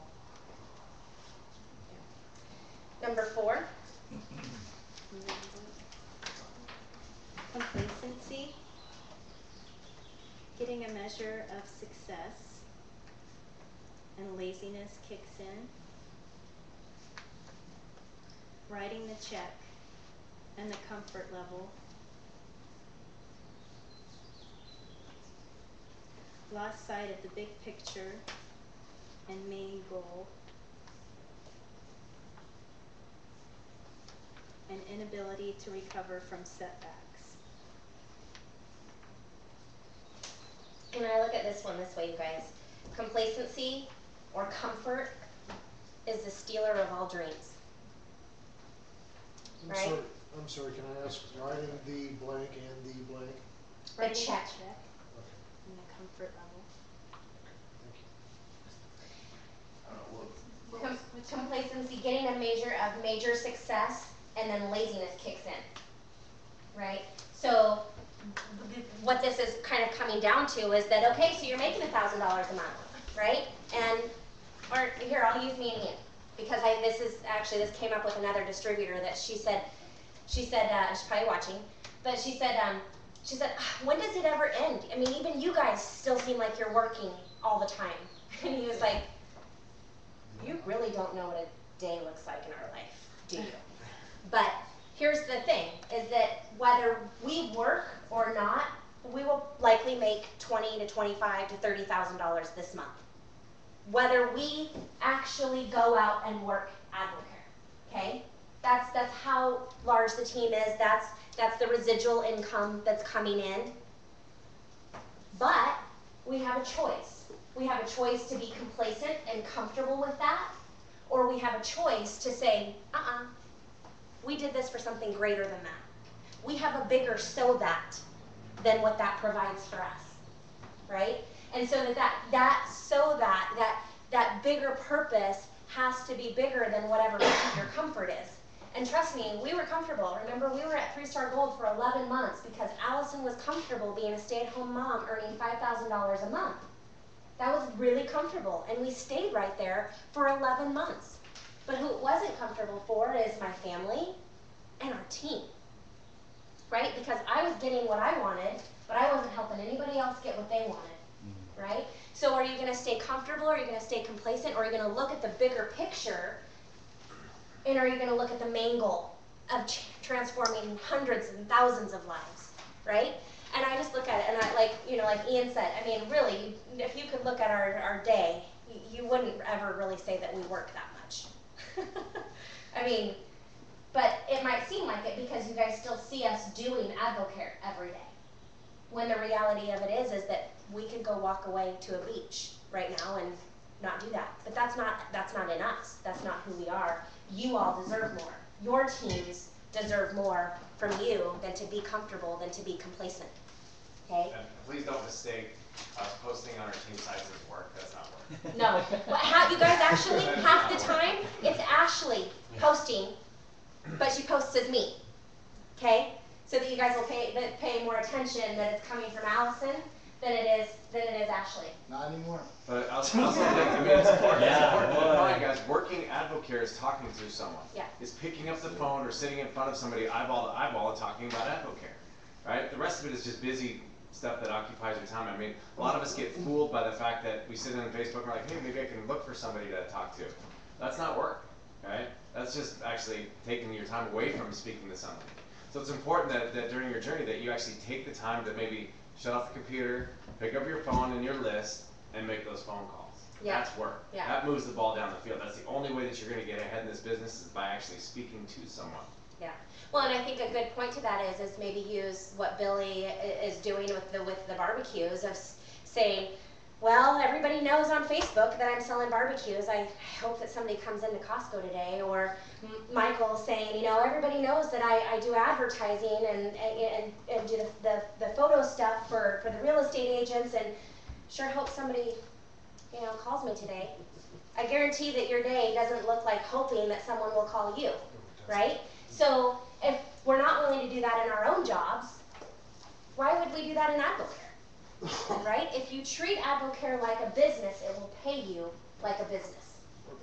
I think everybody should do what I do, because I'll tell you, you have to pitch hundreds of people every single day, and you literally have to go up to them and say, hey, you're cooking on what? Here, watch. Can you imagine how much money you'd make if you talked to hundreds of people a day in AdvoCare? FYI, I'm the guy loading that. Thank you. I'm the guy loading all your That's what makes you so strong. Keber makes AdvoCare look like a kindergarten. Like, it's just like, it's so easy now. I get it. I'm like, okay. Number 5, attacks. What? Attacks.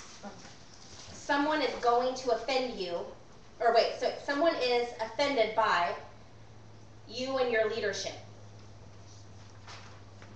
Someone is jealous of your success and attacks motives. Someone questions your character.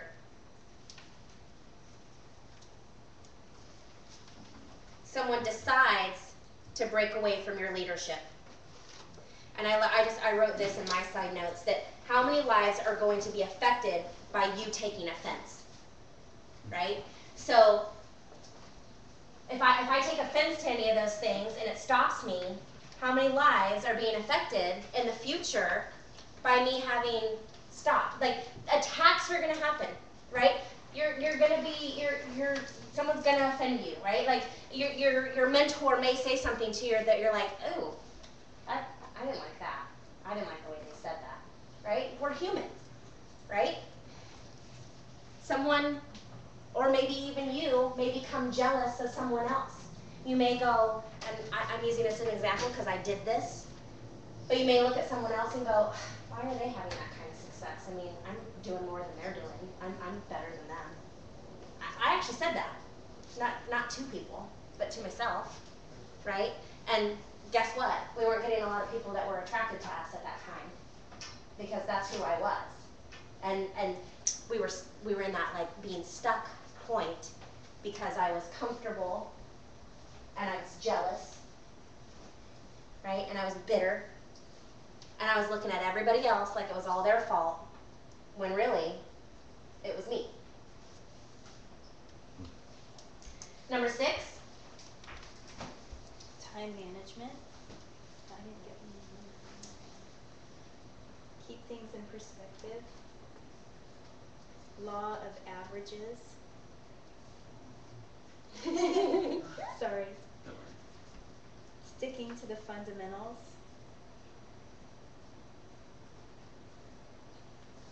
Oh, he didn't actually fill in the rest of the blanks. So he didn't actually fill in the rest of the blanks because he said, I remember Bob got just frustrated. He was like, look, here's the bottom line. Everybody's looking like, how do you stay balanced? How do you keep a balanced life with AdvoCare and work and family?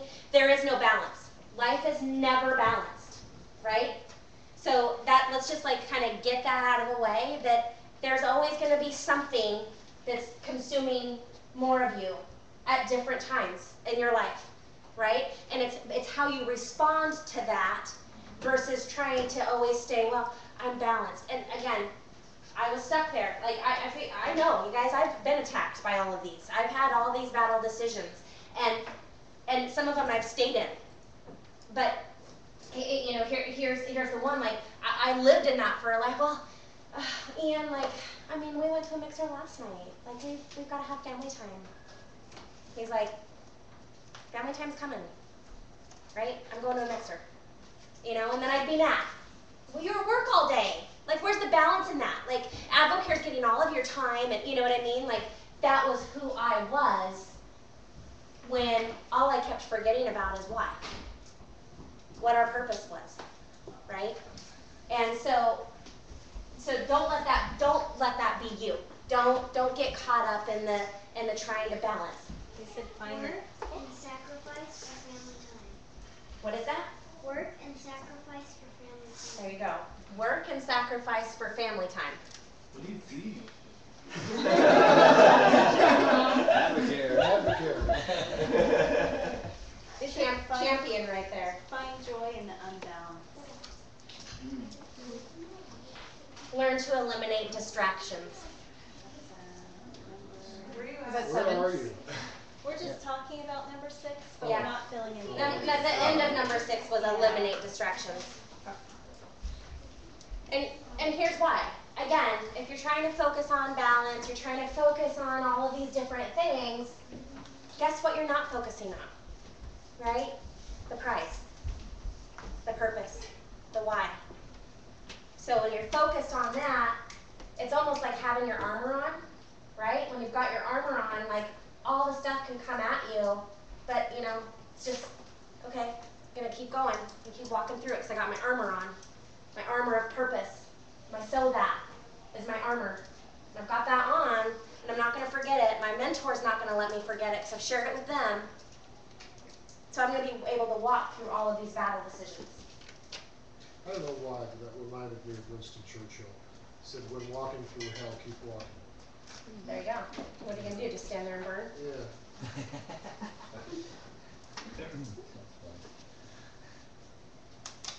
And I like number 7, and Bob didn't really fill in the blanks on this one, but battle for your birthright.